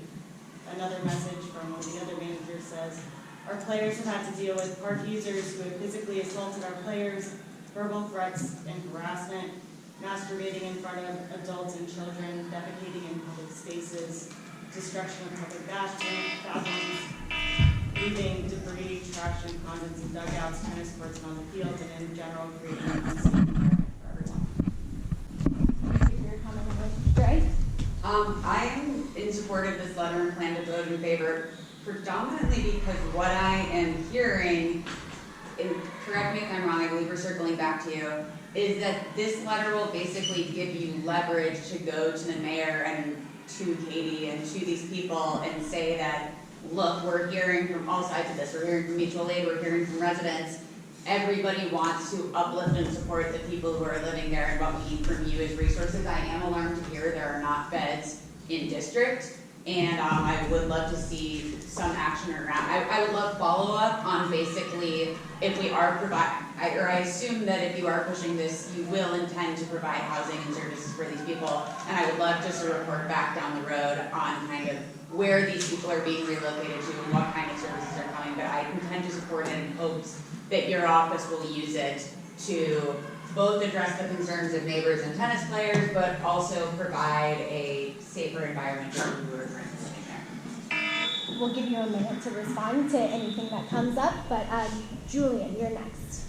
I want to thank everyone for being here. And everyone who came to the committee meeting. It was, I think, a very productive and fruitful committee meeting. I voted for us to get it here. I am currently planning to abstain because, depending on what we hear from CD5, I feel that this letter is kind of too toothless, and many of the things that I've seen come from various parts of the city. So, I mean, 4118, for instance, I'm the type of person who doesn't believe that 4118 is useful.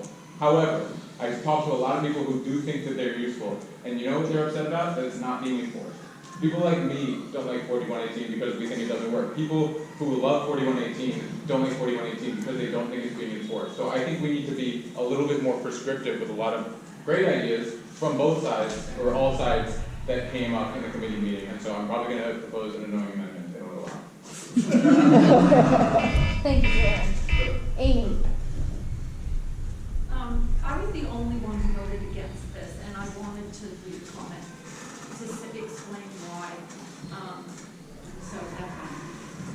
At the committee meeting, I had expressed that I felt uncomfortable having our name on a letter that did not come from our committee or from the board at all.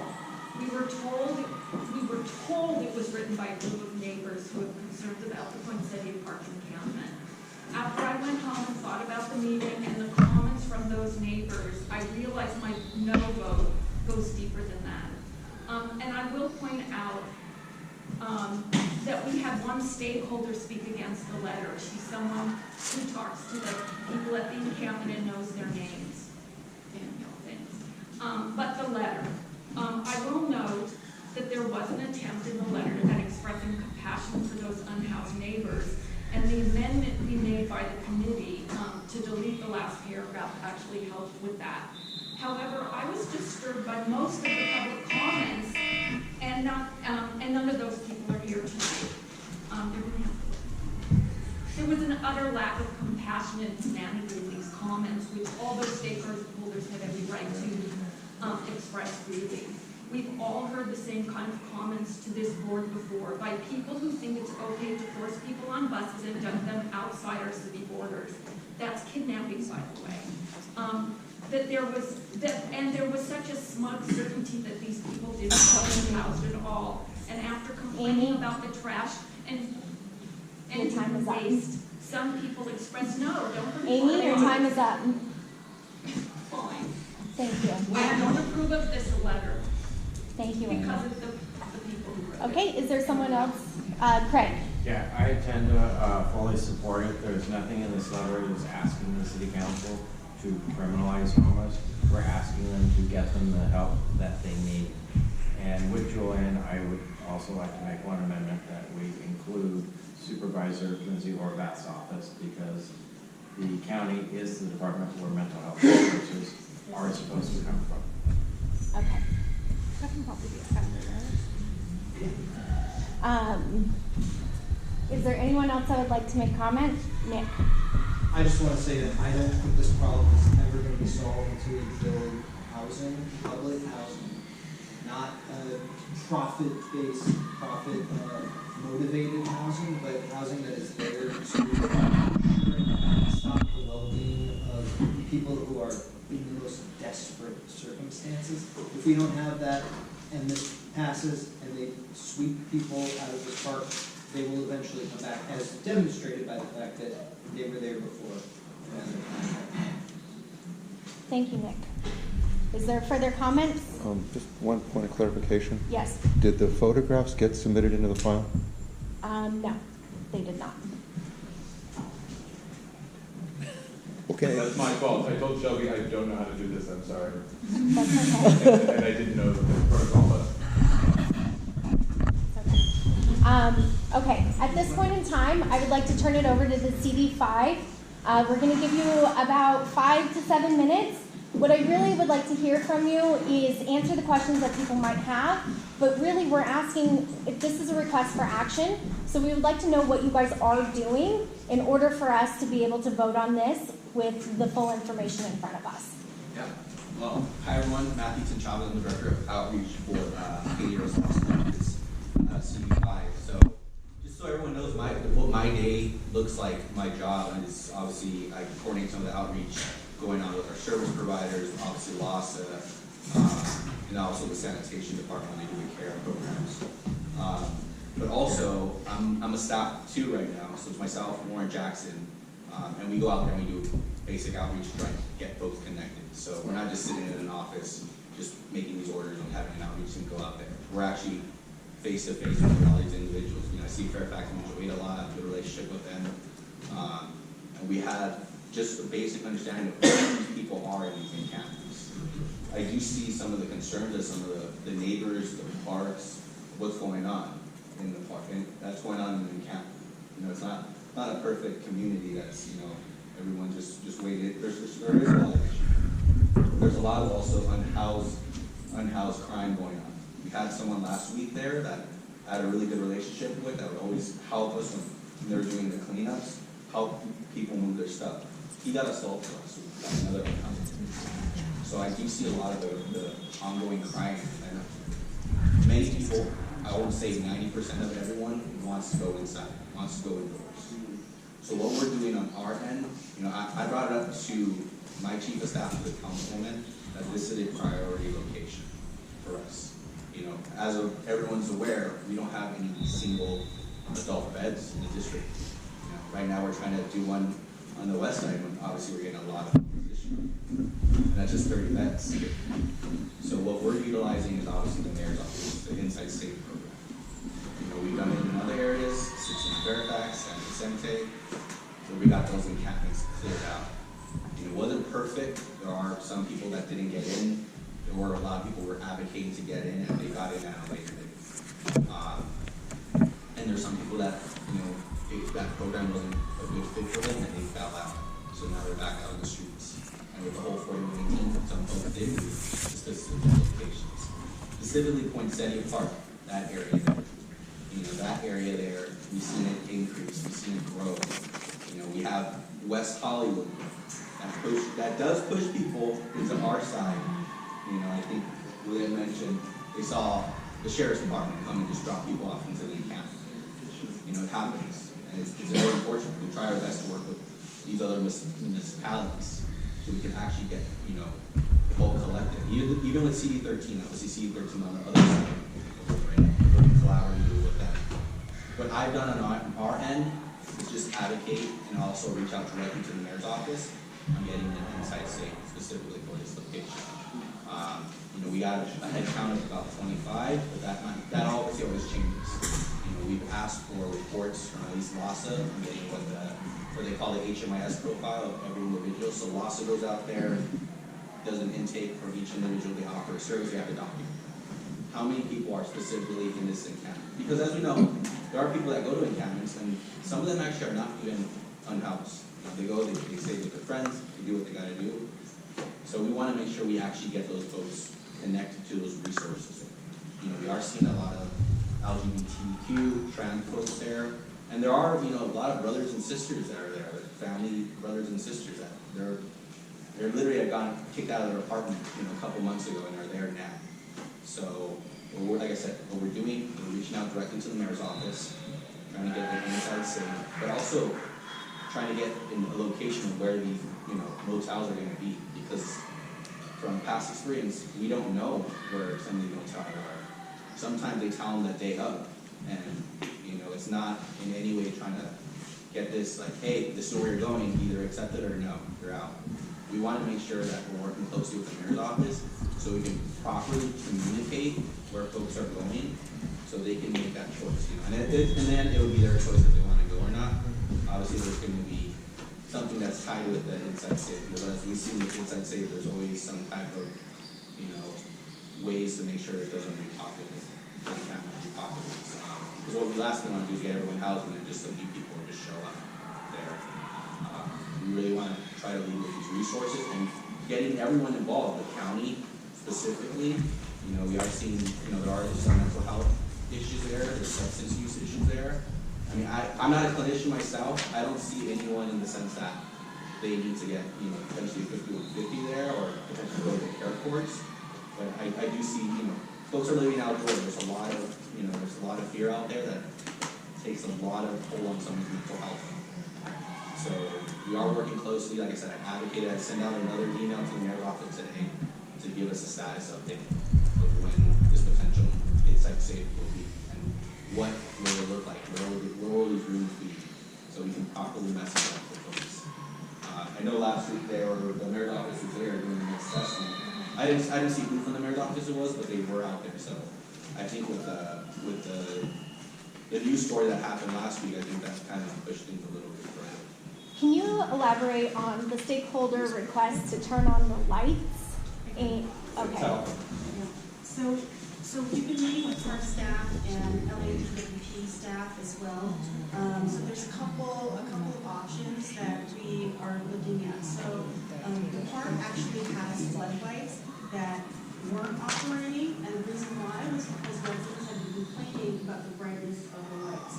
We are overlooking that, and we're turning on the lights. And if there are any residents that complain about the brightness of the lights, please direct them to our council office so that we can properly explain why those lights are being operated now.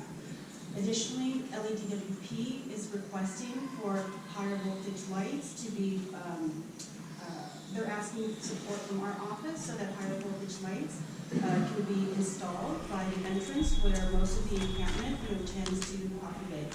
Again, we will need the public support or non-support of this measure. So if you have an opinion about it, please share it with our office so that we can make our judgments appropriately.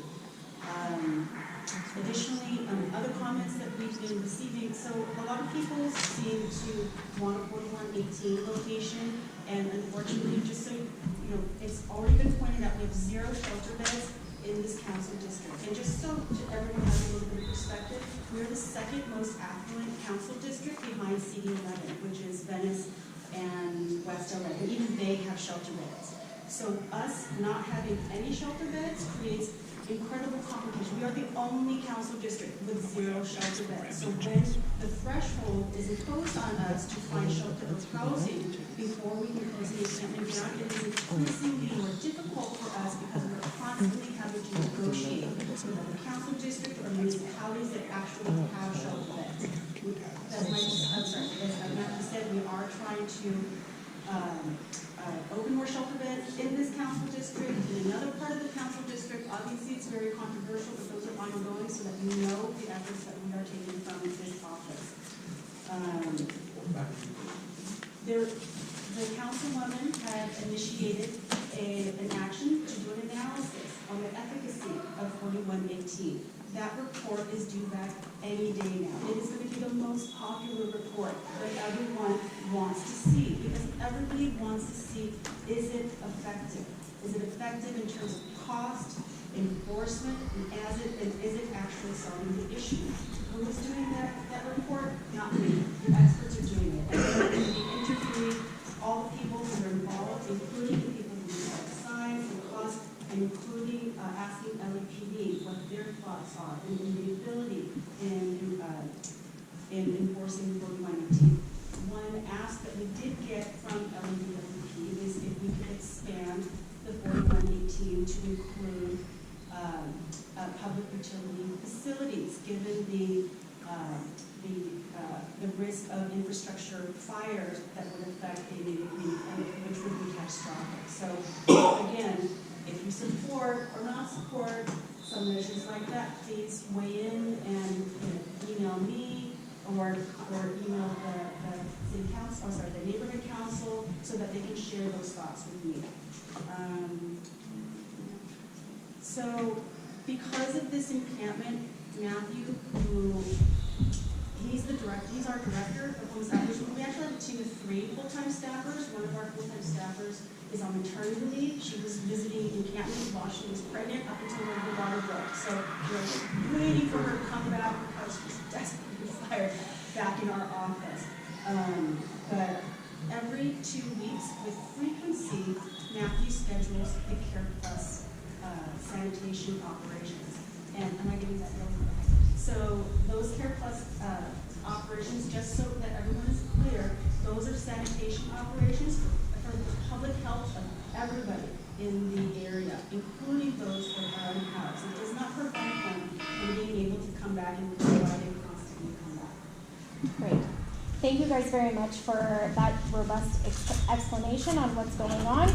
I think we've deliberated at this point. So Julian, you mentioned that you wanted to make an amendment. Madam Chair, I did have a question for TV5. Okay, go ahead and ask. Thank you. So my question is, the constituents who are advocating for relocating in some way, shape, or form the people at the Poinsettia encampment, did you observe any political support from them for the opening of new shelter beds elsewhere in the district? Did they help contribute to the solution by lending you political support to open shelter beds elsewhere? The people who are asking us to remove the encampment, yeah, are they supporting the efforts of us opening a shelter elsewhere? Correct. That's my question.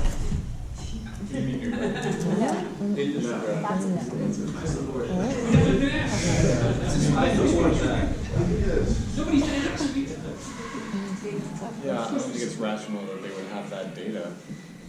And I do want clarification on what, if we pass this, what is your intention in terms of how you're going to deploy this letter? Are you going to use it to support a sweep, or are you going to use it to strong arm the mayor to bring services to this? Like, if we pass this, what are you guys thinking this means for your office? So I'm not sure what you mean by sweeps, because that's not out of our, that's not in our vocabulary anymore.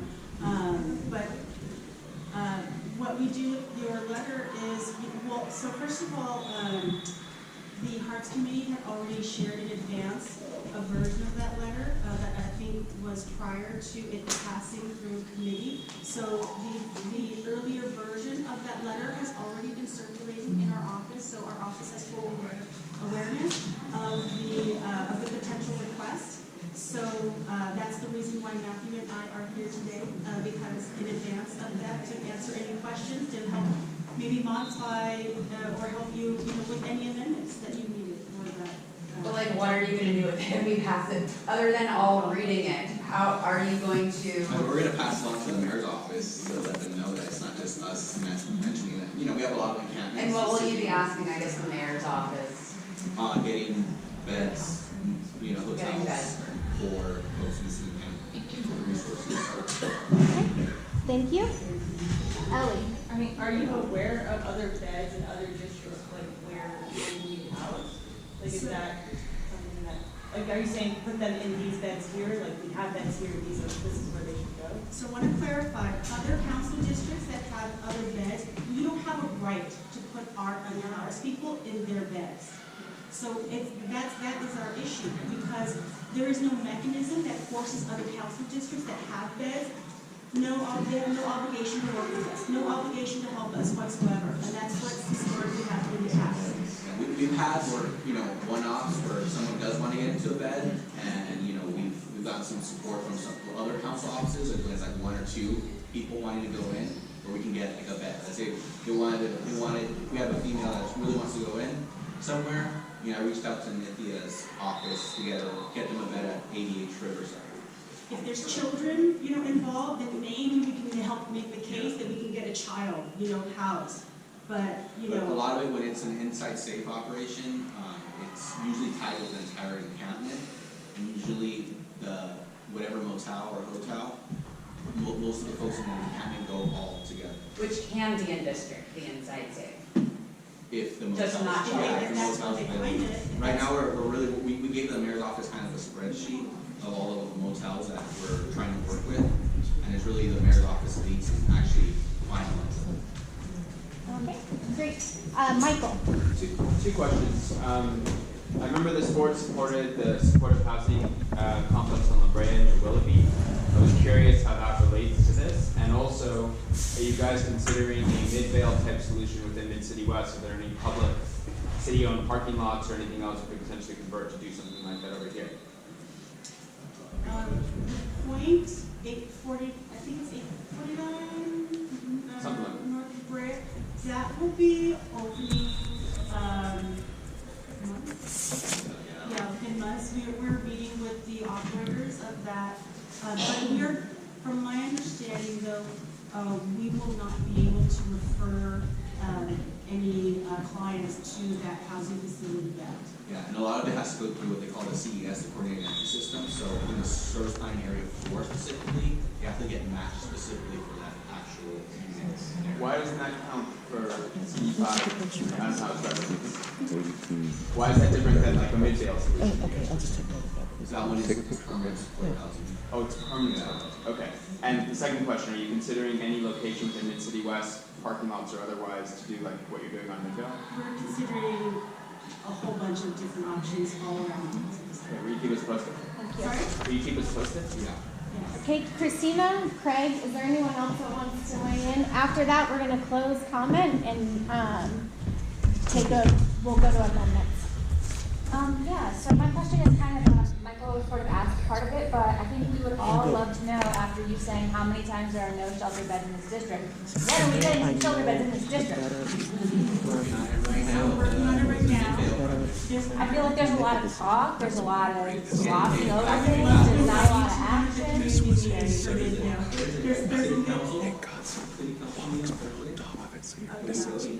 Yeah, they'll be voting on our Mid-Vale location on Thursday. We can use some support in getting that passed. I would love to make public comment. Yeah, and neighborhood council, the West Side Neighborhood is also this Thursday. We would like to get some support specifically for that one. Great, thank you.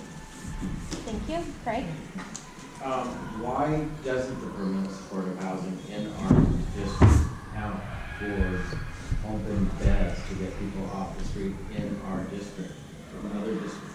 We're going to be sending people from other districts to that permanent supportive housing, then why aren't other districts forced and able to help us move our homeless into their shelter beds then? It should be a give and take. We're one city. Why are we fighting each other? No, for that one specific, I have the same question on that one because we have people who are unhoused. Let's get them into the supportive housing right there. That's right in that area. But they told me, this is specifically, obviously the developers and LASA mentioning that they have to get matched to these actual units through the CDS, through the coordinated energy system. How do we get this fixed and changed? Could Katie put a motion up at city council? Yeah, we could potentially put a motion, obviously through probably Nithya's office, through the homeless and housing committee on getting that. That's been the big issue. Everyone wants to go into permanent supportive housing, and I think that's why there's a kind of that quick solution on getting interim beds. If we're doing this district by district, then that should be for our district homeless. That's how we're doing it. I mean, if that's everyone playing Kingdom Maker, and we're housing this by district, then that should be for CD5 only residents. All right, thank you. Amy, Linda, Hunter, and then we are moving to the amendment process. The reason why we can't put people in other districts is because those council members are housing those people in those beds that they have there. Cynthia Rahman is housing more people than anybody because she has way more than 3 people on her housing committee. And I know that they're housing people because I've seen it in the valley, in Sherman Oaks. And because she's doing something about it. And they have beds for people who are unhoused in their districts. And I just want to comment on this idea of turning on very strong lights at the park to disturb people. I find that incredibly amusing to just turn lights on all night where people are trying to sleep. I just think that's disgusting. And the La Brea property was originally put up because it was going to house people who have Section 8 vouchers. And that was why that had been, they've been building that. It went through the board in like 2017 or something. Thank you. Linda. First of all, thank you very much for your comments. And so it sounds like everything kind of rests on the balls in the mayor's courts. So do you know when you'll hear back from the mayor's office, or maybe it's kind of up in the air at this point? I just reached out to them today. Okay. So when I made the first initial reach out, they responded saying yes. Okay. But obviously the beds were the issue and they were looking into it. And then I followed up again today. So waiting to hear back. Okay, fair enough. Just so you know, we ourselves as a council district, we receive very little lead time, so it makes it very difficult to inform the public when these things are going to be scheduled to take place. Okay, so things can happen at a moment's notice. Okay. Yeah, for example, like San Vicente, it was like kind of last minute. Like I wasn't even involved in it, that's how. Oh, okay. It was all mayor's office. All right. Thank you. Hunter? I mean, it seems like the bigger issue here is having permanent supportive housing, and that's the letter we should be writing, not let's move these people out of the park. Yes, I understand it's a park, children are there, there's neighbors, but would you feel comfortable if they move into the neighborhood in front of your houses, which they do? You know, it's just pushing people along, and I think the bigger issue here is just getting housing, and we should be writing a letter maybe every meeting pushing this out, you know?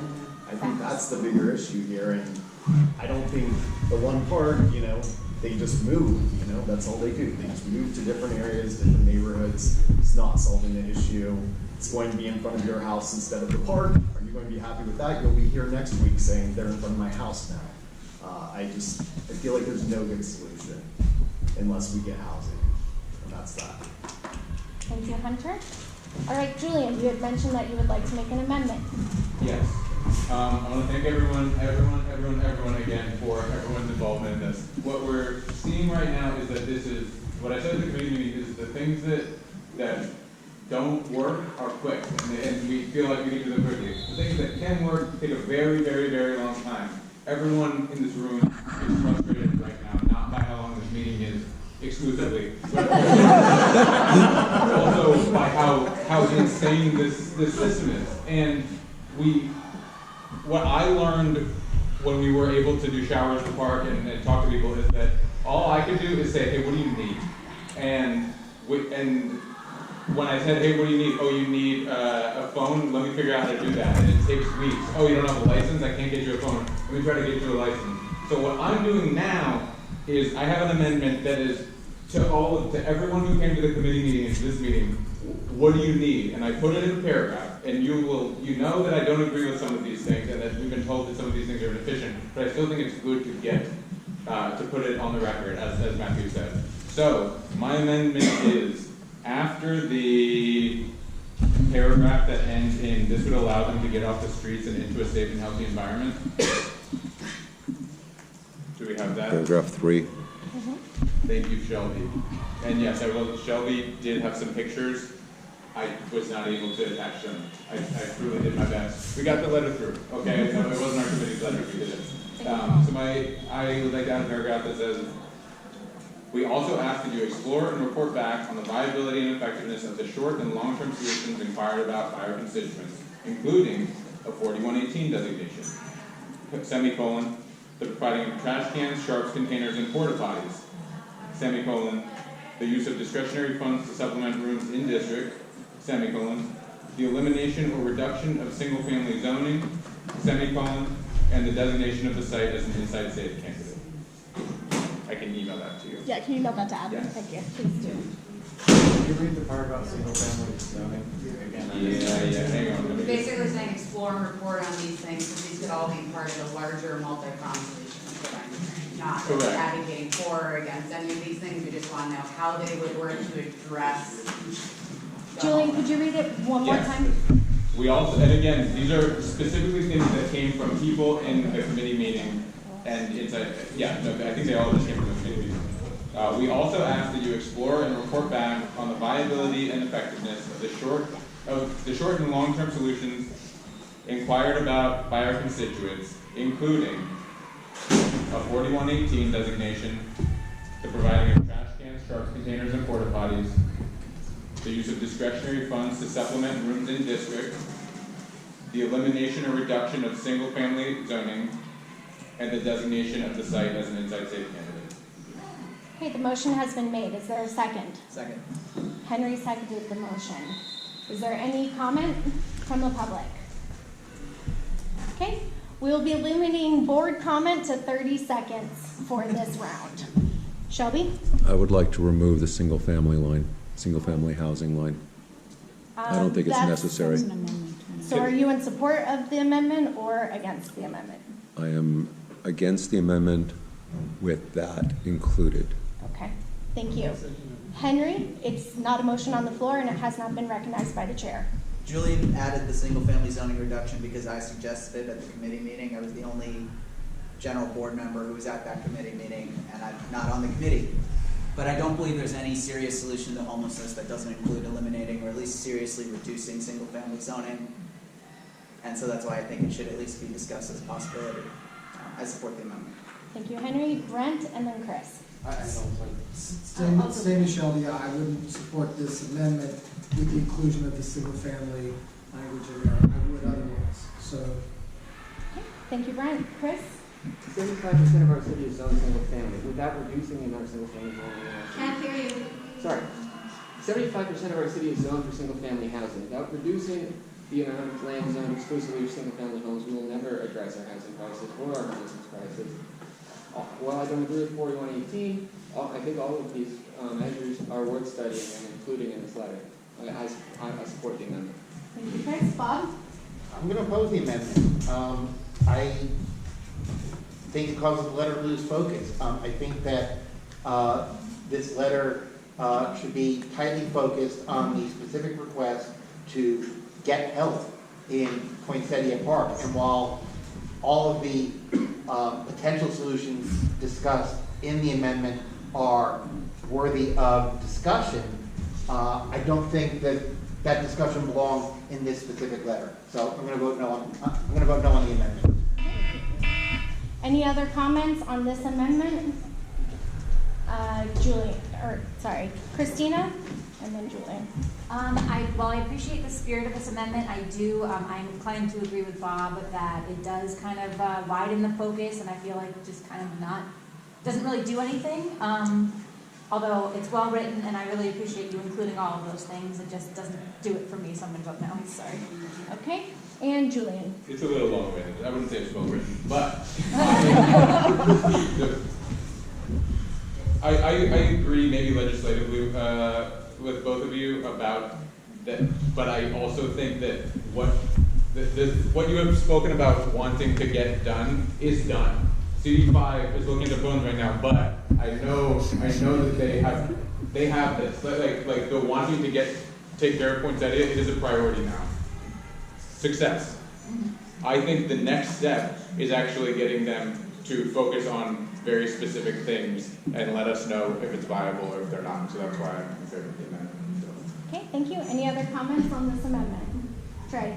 I would agree with Bob, now I agree with Julianne. I do want to generally comment in terms of the specific things of the amendment. I plan to support the amendment similarly to the fact that I can probably spend 10 more seconds telling you why rent control on its own doesn't work, but it does need to be part of a multi-pronged solution, and I think all of these things need to be explored, and I think any of them individually is not what we're looking at. We're looking at how are these impactful, are they impactful, et cetera, and I think shutting down the exploration is a horrible idea. So I am going to support it, even though I do not, like Julian, don't agree with all of these. Okay, great. Any other comments? Seeing no other hands raised, it's time for a vote. Yeah, let's do roll call. Motion to amend? This is the motion to amend. No, amend the motion. No, we need to vote on this motion first. We're voting on the amendment. Yeah, Yes. Okay, so this is the vote on the amendment. Shelby. No. Okay, Lauren Borchers. Yes. Sorry? Yes. Yes. Okay, Craig Brell. Yes. Hunter Vergarella.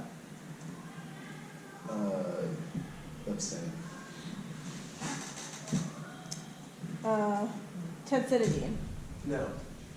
Chris Dower. Yes. Amy Garcia. Yes. Amy Goldenberg. Yes. Ali Garalnik. Yes. Sarah Greavy. Yes. Dre Gutag. Yes. Brent Kidwell. No. Christian Laurent. Yes. Linda LaRose. Yes. Charles Lindenblatt. No. David Mann. Yes. Henry Mantell. Yes. Christina Mondi. No. Matthew Pesquet. Yes. Clark Costiala. Yes. Michael Schneider. Abstain. Bob Shore. No. No. Okay. Sandra Sims. Yes. Nick Starr. Yes. Julian Stearns. Yes. J. Keith Van Stratten. Yes. Valerie Washburn. No. Don Whitehead. No. Xavier Zuluaga. Yes. Okay, the amendment passes 19 yeas. Okay. The amendment passes. Is there another one that someone would like to put on the floor? Yes, I can make a motion to amend that motion that was just passed. correct. Now you Okay, can. I'd like to make a motion to strike the line about single-family housing because the work that's been done by United Neighbors that was presented to Councilman Yaroslavsky's office has shown that we can provide 1,645,000 units of housing without touching single-family homes by building on commercial corridors. Do I have a second? What is your actual motion? That I want to remove the line, strike the line for single-family the zoning. elimination or reduction of single-family zoning. That's it. Perfect. Brent has seconded the motion. We've already had this conversation since we touched on it last time. So we will do a vote at this point, and we will do a roll call vote on. Public comment, yeah. Sure. Is there any public comment on the amendment? No. We will. Just as a resident and owner. Are you making a public comment, Mitch? Yes, Mitch. Okay. Yes, Mitch. And not from the police side, but a homeowner in this area. I support that amendment, striking out the single family, everything else. Okay, great. All right, with no other public comment, let's do a roll call on the amendment to strike the line that says single-family home. One second. Okay, Shelby Blacker, Yes. Lauren Borchard, No. Craig Brill, Yes. Hunter Bergarella, Abstain. Ted Sididine, Yes. Chris Dower, No. Amy Garcia, No. Amy Goldenberg, No way. Ellie Goralnik, Abstain. Sarah Greeby, no. Dre Gutad, No. Brent Kidwell, Yes. Christian Lamont, No. Linda LaRose, Abstain. Charles Lindenblatt, Yes. David Mann, No. Henry Mantell, No. Christina Mondi, Nope. Matthew Pesquet, No. Clark Ostiella, No. Michael Schneider, No. Bob Shore, No. Sandra Sims, No. Nick Starr, No. Julian Stern, No. J. Keith Van Stratton, No. Valerie Washburn, No. Don Whitehead, No. Xavier Zuluaga. No. Okay, the Second Amendment does not pass. 5 yeas, 21 nays, 3 abstentions. Okay, thank you. Is there another amendment that someone would like to put forth on this letter? Craig. I don't know if it's necessarily an amendment, but I think we should definitely include Councilmember Lindsay Horvath's office Yes. on this list. Yes. So I don't know if that needs to be an amendment or it can just be added. We'll go ahead and add it since it's a technicality and not necessarily a motion. Okay. Please quietly. So we are adding Lindsay Horvath's office to this letter, and we're just going to go ahead and add it as she is someone that needs to be on this letter as well. And that's a technical, so we won't count it as an amendment. Okay. Is there any other amendment that would like to be made? This is another technical. I realize that it's still, actually, I'm not sure if I was sure whether to change or not, but it currently ends with the Public Safety Committee urges you to take action to address that. So is it still officially coming from Public Safety because it just went through us administratively, or is it? You approved that change in Hearts. Okay, so but it was just, it never made it to the. Right, so then we have to change it to say the Hearts. That's technical. That's technical. Yeah, but I'm just bringing it up. Yes, we will change that.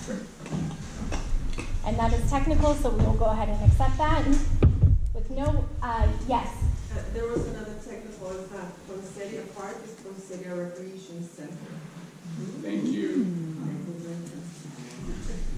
Okay, so we will name Poinsettia Park correctly in our letter. And,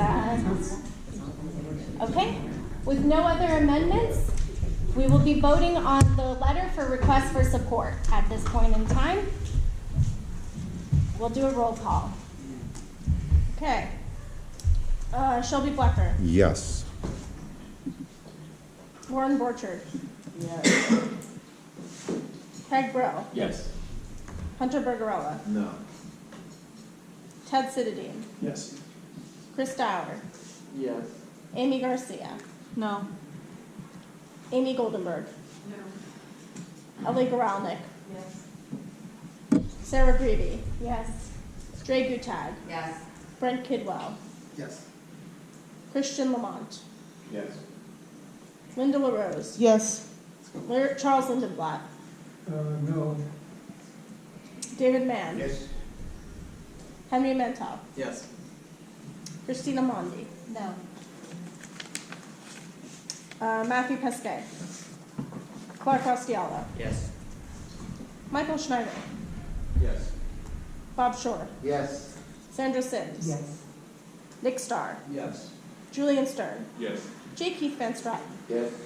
Valerie Washburn. Yes. Don Whitehead. Yes. Xavier Zuluaga. Yes. Okay, the amended motion passes 24 yeas, 5 nays, 0 abstentions. Okay, great. So the letter passed. Thank you to the stakeholders, public safety and parks, as well as the board for their deliberation on that.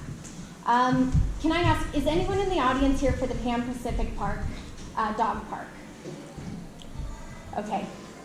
It came through the FAR committee, and the chair is not here to present that since his brother's having a baby, so we're going to go ahead and table that. Had the baby. Does the chair have to be here, or can a member of the committee? I'm going to table it because he has a lot of the information that we need to go through. So thank you, I appreciate that. Next is going to be the monthly expenditure report.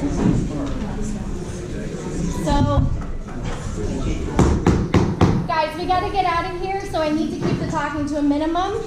Monthly expenditure report, I'm turning the floor over to Valerie. Monthly expenditure report. In September, we spent money on our mail service, our document storage, and our $1,500 contribution to the Pan Pacific Park Halloween event. I would like to make a motion to approve the September monthly expenditure report. Second. Dawn seconded that. All right, is there any public comments on the expenditure report? Seeing no one with their hands up, is there any board comments about the expenditure report? Seeing no hands up, we have to vote roll call since this is a funding motion. So Amanda, when you're ready. Do you want to make comments about the ineligibility? If you have not finished your funding training and your ethics training, not just your funding, but your funding and your ethics training, you need to abstain from this vote and every other financial vote that's coming up. You have received an email if you are on that list. So please abstain and go ahead and call.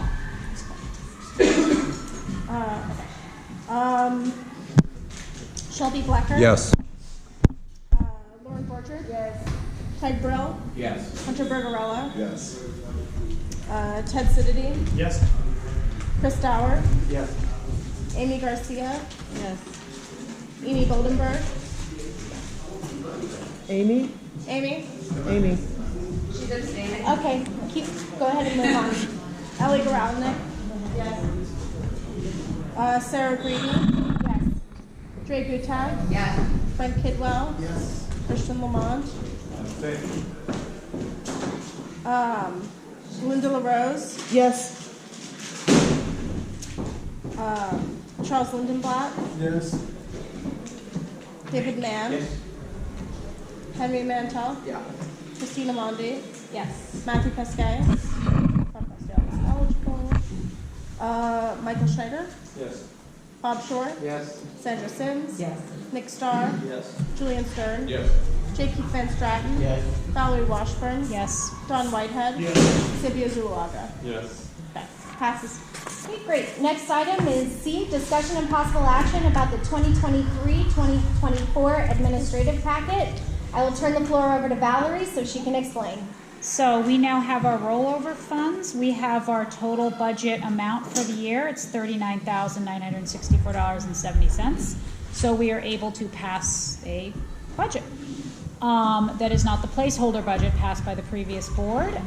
So I am making a proposal for the budget amounts you're going to see in your agenda. I could explain the reasoning behind all of these amounts, but I think what I will do is just put this on the floor, and then if anybody is interested in any of the particular amounts, we can discuss them.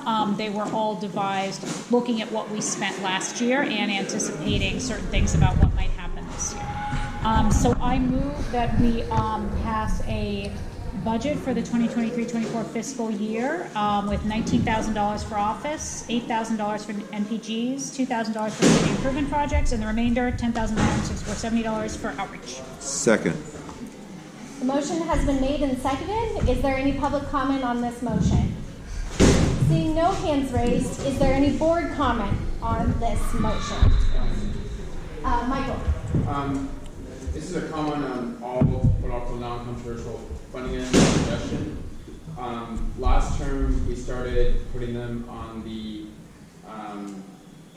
consent calendar, and we just did a roll call for the consent calendar. And it might be a way in future meetings to move things like the MER and the administrative packet. Not new spending, but just sort of categorization of spending to make it go. May I respond to that? I think the reason we changed it was so that our youth member could vote on these items, could vote on the consent calendar. Because otherwise, because the youth member cannot vote on the funding measures.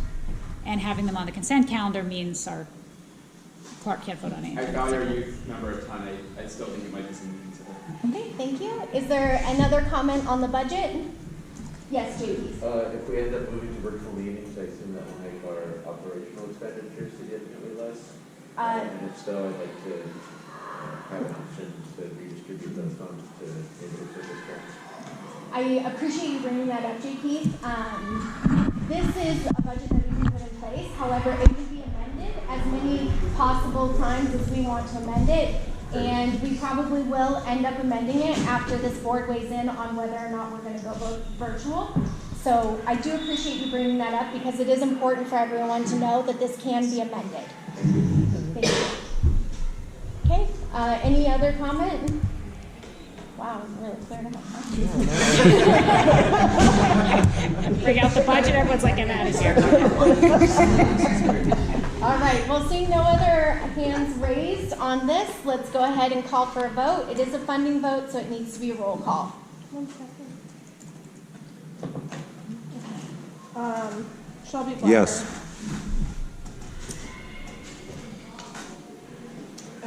Lauren Bortrick. Lauren, yes or no on the packet? Yes. Craig Rowe. Yes. Hunter Bergerella. Yes. Ted Citadine. Yes. Chris Dower. Yes. Amy Garcia. Yes. Amy Goldenberg. Yeah. Ellie Gorelnik. Yes.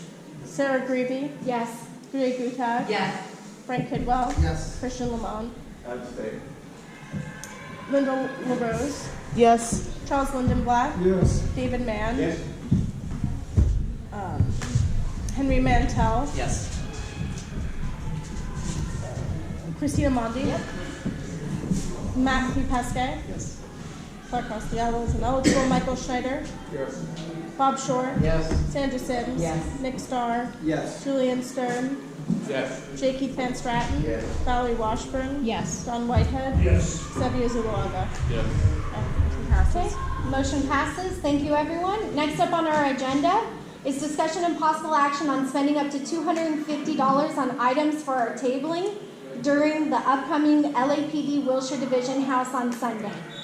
Cindy Bitterman is not here, but this passed through public safety. This covers things like water and just the little things that we need to have in order to table at an event. I'll put the motion on the floor. Second. I would like to make the motion to spend up to $250 on items for tabling for LAPD. Thank you for your second, Shelby. Is there any public comment on this?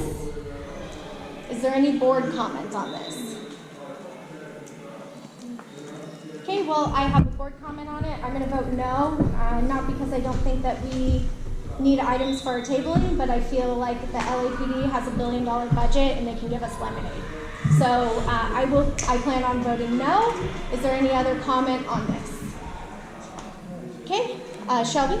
I think this $250 was more for promotional items like magnets from Mid-City West or any type of Mid-City West branded products that we wanted to give away.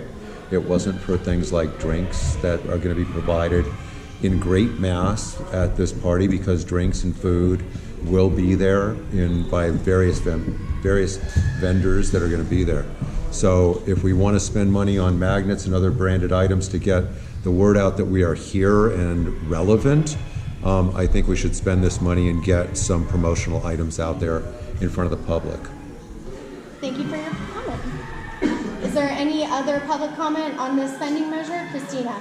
I don't know if it's possible at all at this point to change anything, but I feel like it would just make more sense to allocate funds to buying that kind of swag, as they would call it, for like all tabling events as opposed to a set fixed number for one particular tabling event. Because, I don't know, I work for a nonprofit and that's kind of how we do it, where we get a whole bunch of stuff and then we're able to kind of like distribute it, but keep an eye on how much we have as opposed to just like buying a ton for one event. I don't know if that is possible, changing the wording. I'll answer your question on that. Since we just passed an administrative budget, we do have the option for operational expenditures, which that could fall under. However, the budget was not in place when public safety went through this. Okay. So that is why they requested the additional funds. Okay, any other comments, questions? All right, thank you guys. We'll turn it over for a vote. Okay. Shelby Blacker. Yes. Lauren Borchard. No. Craig Brill. Yes. Yes. Hunter Berger. Ted Citizen. Yes. Chris Dower. No. No. Amy Garcia. Yes. Amy Goldenberg. I'm thinking. Ali Gralnick. Sarah Breedy. No. Joe Gutag. Brent Kidwell. No. Christian Lamont. Abstain. Linda LaRose. Abstain. Charles Lindenblatt. Yes. David Mann. Yes. Henry Mantel. Abstain. Christina Mondi. No. Matthew Pesquet. Yes. Michael Schneider. Yes. Bob Shore. Yes. Sandra Sims. Abstain. Nick Starr. Abstain. Julian Stern. Abstain. J. Keith Van Stratton. Yes. Valerie Washburn. Yes. Don Whitehead. Yes. Xavier Zuluaga. Yes. Okay, motion passes 15 yea, 6 nay, 5 abstentions. Okay, thank you very much. Last on our funding is discussion and possible action on a motion to spend up to $1,200 on hotspot equipment and subscriptions required to provide dedicated Wi-Fi access for our in-person meetings in the event that Mid-City West continues to hold in-person meetings at Pan Pacific Park buildings. Do I have a second for this motion? Second. Thank you, Craig. It's pretty cut and dry. We obviously need Wi-Fi. We need Wi-Fi in order to take notes. We need Wi-Fi in order to do our presentations.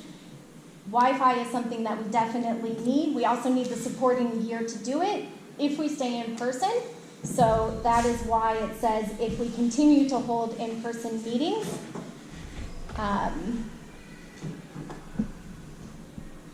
Sorry, brain fart. Did we get a second on this? Yes. Okay, great. Excellent, thank you. So that's the motion on the floor. Is there any public comment? Seeing no public comment, is there board comment? Michael. I said this last time, given that SB 411 was just passed and the city got to take action, and I believe a large number of people on this board appreciate the flexibility of use of Zoom, I don't think it makes sense to spend this money at this time, 3% of our budget, when we actually might not need it. So I would encourage no vote. You didn't say in the that we say. Yeah, but then let's just take it up then. Like I don't. Yes, go ahead, Lauren. Because we need to have the funding in advance for these meetings so that we equip with ourselves with the proper equipment. If to something have falls free through, safety. we don't have to be like after the fact. Yes, Bob. Yeah, I'm comfortable trusting our executive committee to be prudent stewards of our money and only spend the money if we actually need it. No one's going to spend it unless we vote to stay in person. Henry. Also, our amazing admin, who does so much work for all of us, deserves to get whatever the hell she asks for, and she needs Wi-Fi. Here, here. Let's vote. All right. Any other comments? Christina. I apologize, I don't know the exact language of SB 411 yeah, thank you. But also if we wanted to hold a hybrid meeting where some people show up on Zoom, we definitely would need Wi-Fi for that. So I support it. Excellent, thank you. Matthew? Does Neighborhood Empowerment or DUN or anyone provide any support for wireless Or supported, period. Look, I'm all for, like, I understand from the administrative perspective that we need wireless in order to do. There was You a guys, motion introduced you guys, today. hold up, Consider that. hold up. Michael, would you like to address that question? There was a motion introduced at City Council today, separate from the resolution to authorize us to meet virtually, that instructed the city to provide resources for neighborhood councils, which could include things like this. Shelby. I have come to know that there are very ineffective hotspots that are being provided by the city that just aren't working well. You got to be like right there. So they do provide it, but they didn't vet it, and it's terrible. Okay. Any other comments? Okay, it's time for a vote. Amanda, can you do the roll call? Yeah. Shelby Blacker. Yes. Lauren Portrait. Yes. Craig Burrell. Yes. Hunter Bergerella. Yes. Ted Sittadine. Yes. Chris Dower. Yeah. Amy Garcia. Yeah. Amy Goldenberg. Yes. Ellie Goralnick. Yes. Sarah Grebe. Yes. Greg Gutad. Yes. Frank Kidwell. Yes. Christian Lamont. Abstain. Linda LaRose. Yes. Charles Lindenblatt. Yes. David Mann. Yes. Henry Mantel. Yes. Christina Mondi. Yes. Matthew Pesquet. Yes. Michael Schneider. No. Bob Shore. Yes. Sandra Sims. Nick Starr. Yes. Julian Stern. Yes. J. Keith Van Stratton. No. Valerie Washburn. Yes.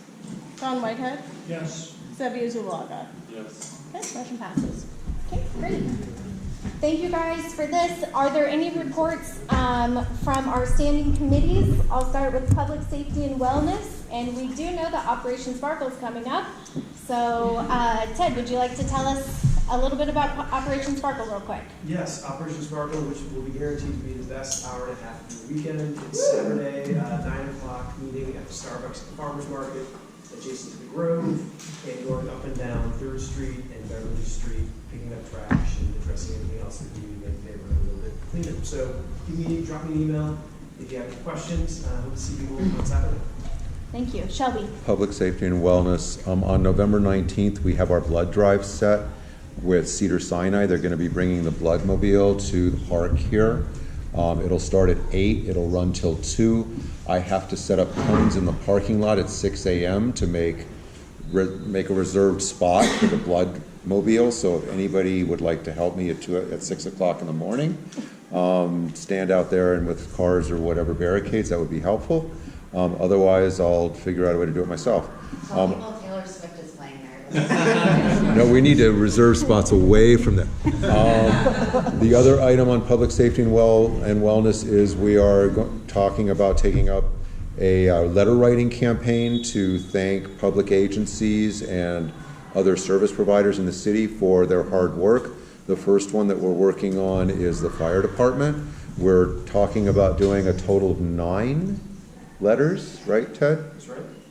And I haven't gotten the list from the fellow board members yet to do the drafts, but if anyone wants to suggest an agency, public, that services the public, just drop me it or the public safety a line and make a suggestion.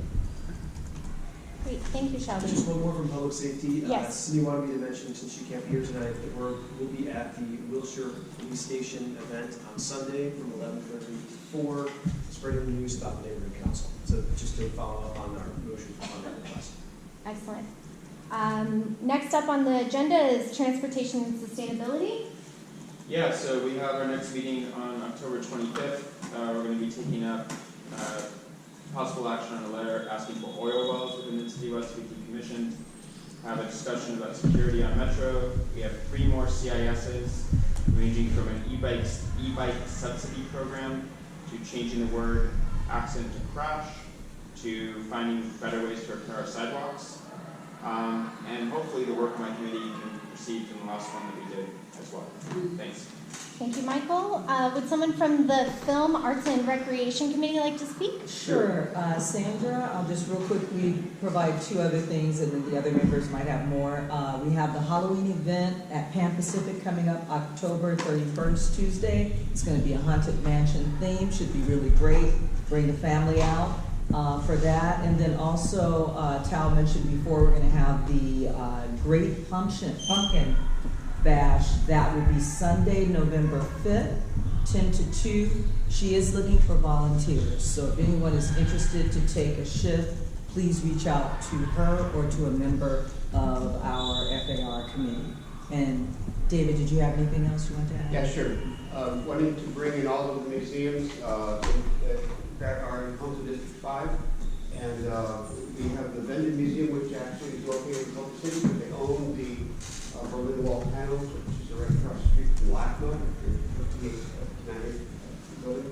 And also UCLA has, is not here locally, but they have a presence in that, well, I did the work, but we got dance at LACMA through UCLA, so I'm going to bring all of the interviews in CD5 into our district. Great, thank you, David. Is that it for FAR? That's it. Perfect. Next up is our planning and land use. We have a development coming up. It's going to be at between 848 and 856 north of Detroit. It's a vesting tentative track map and zoning administrator's adjustment. If you're interested, please come to that. We also are bringing in a letter on 81 as well as a CIS on Council File 230623.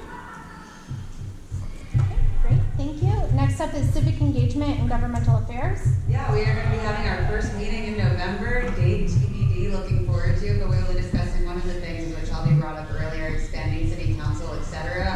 We're losing members swiftly, possibly because of a disorganized chair, but if anybody's interested in getting involved in governmental things or weighing in on, say, you had a more organized chair, so doing things like supporting this SB 411, the motion that you don't have before today, reach out to me. Thank you, Dre. Our Hearts Committee. I'm meeting with a representative from LASA on Thursday about the homeless count, which will be, I'm trying to pull it up, oh gosh, it's around the same time as it normally is, and I will report back. I'll have much more information after Thursday, but it's late January, get ready to volunteer. Great. And Linda. Well, you kind of stole my thunder about volunteering, so. Oh, sorry. Yeah, it's okay, so I think that's it. Excellent. Well, we'll keep it in your court and Okay. have you go over social and racial equity.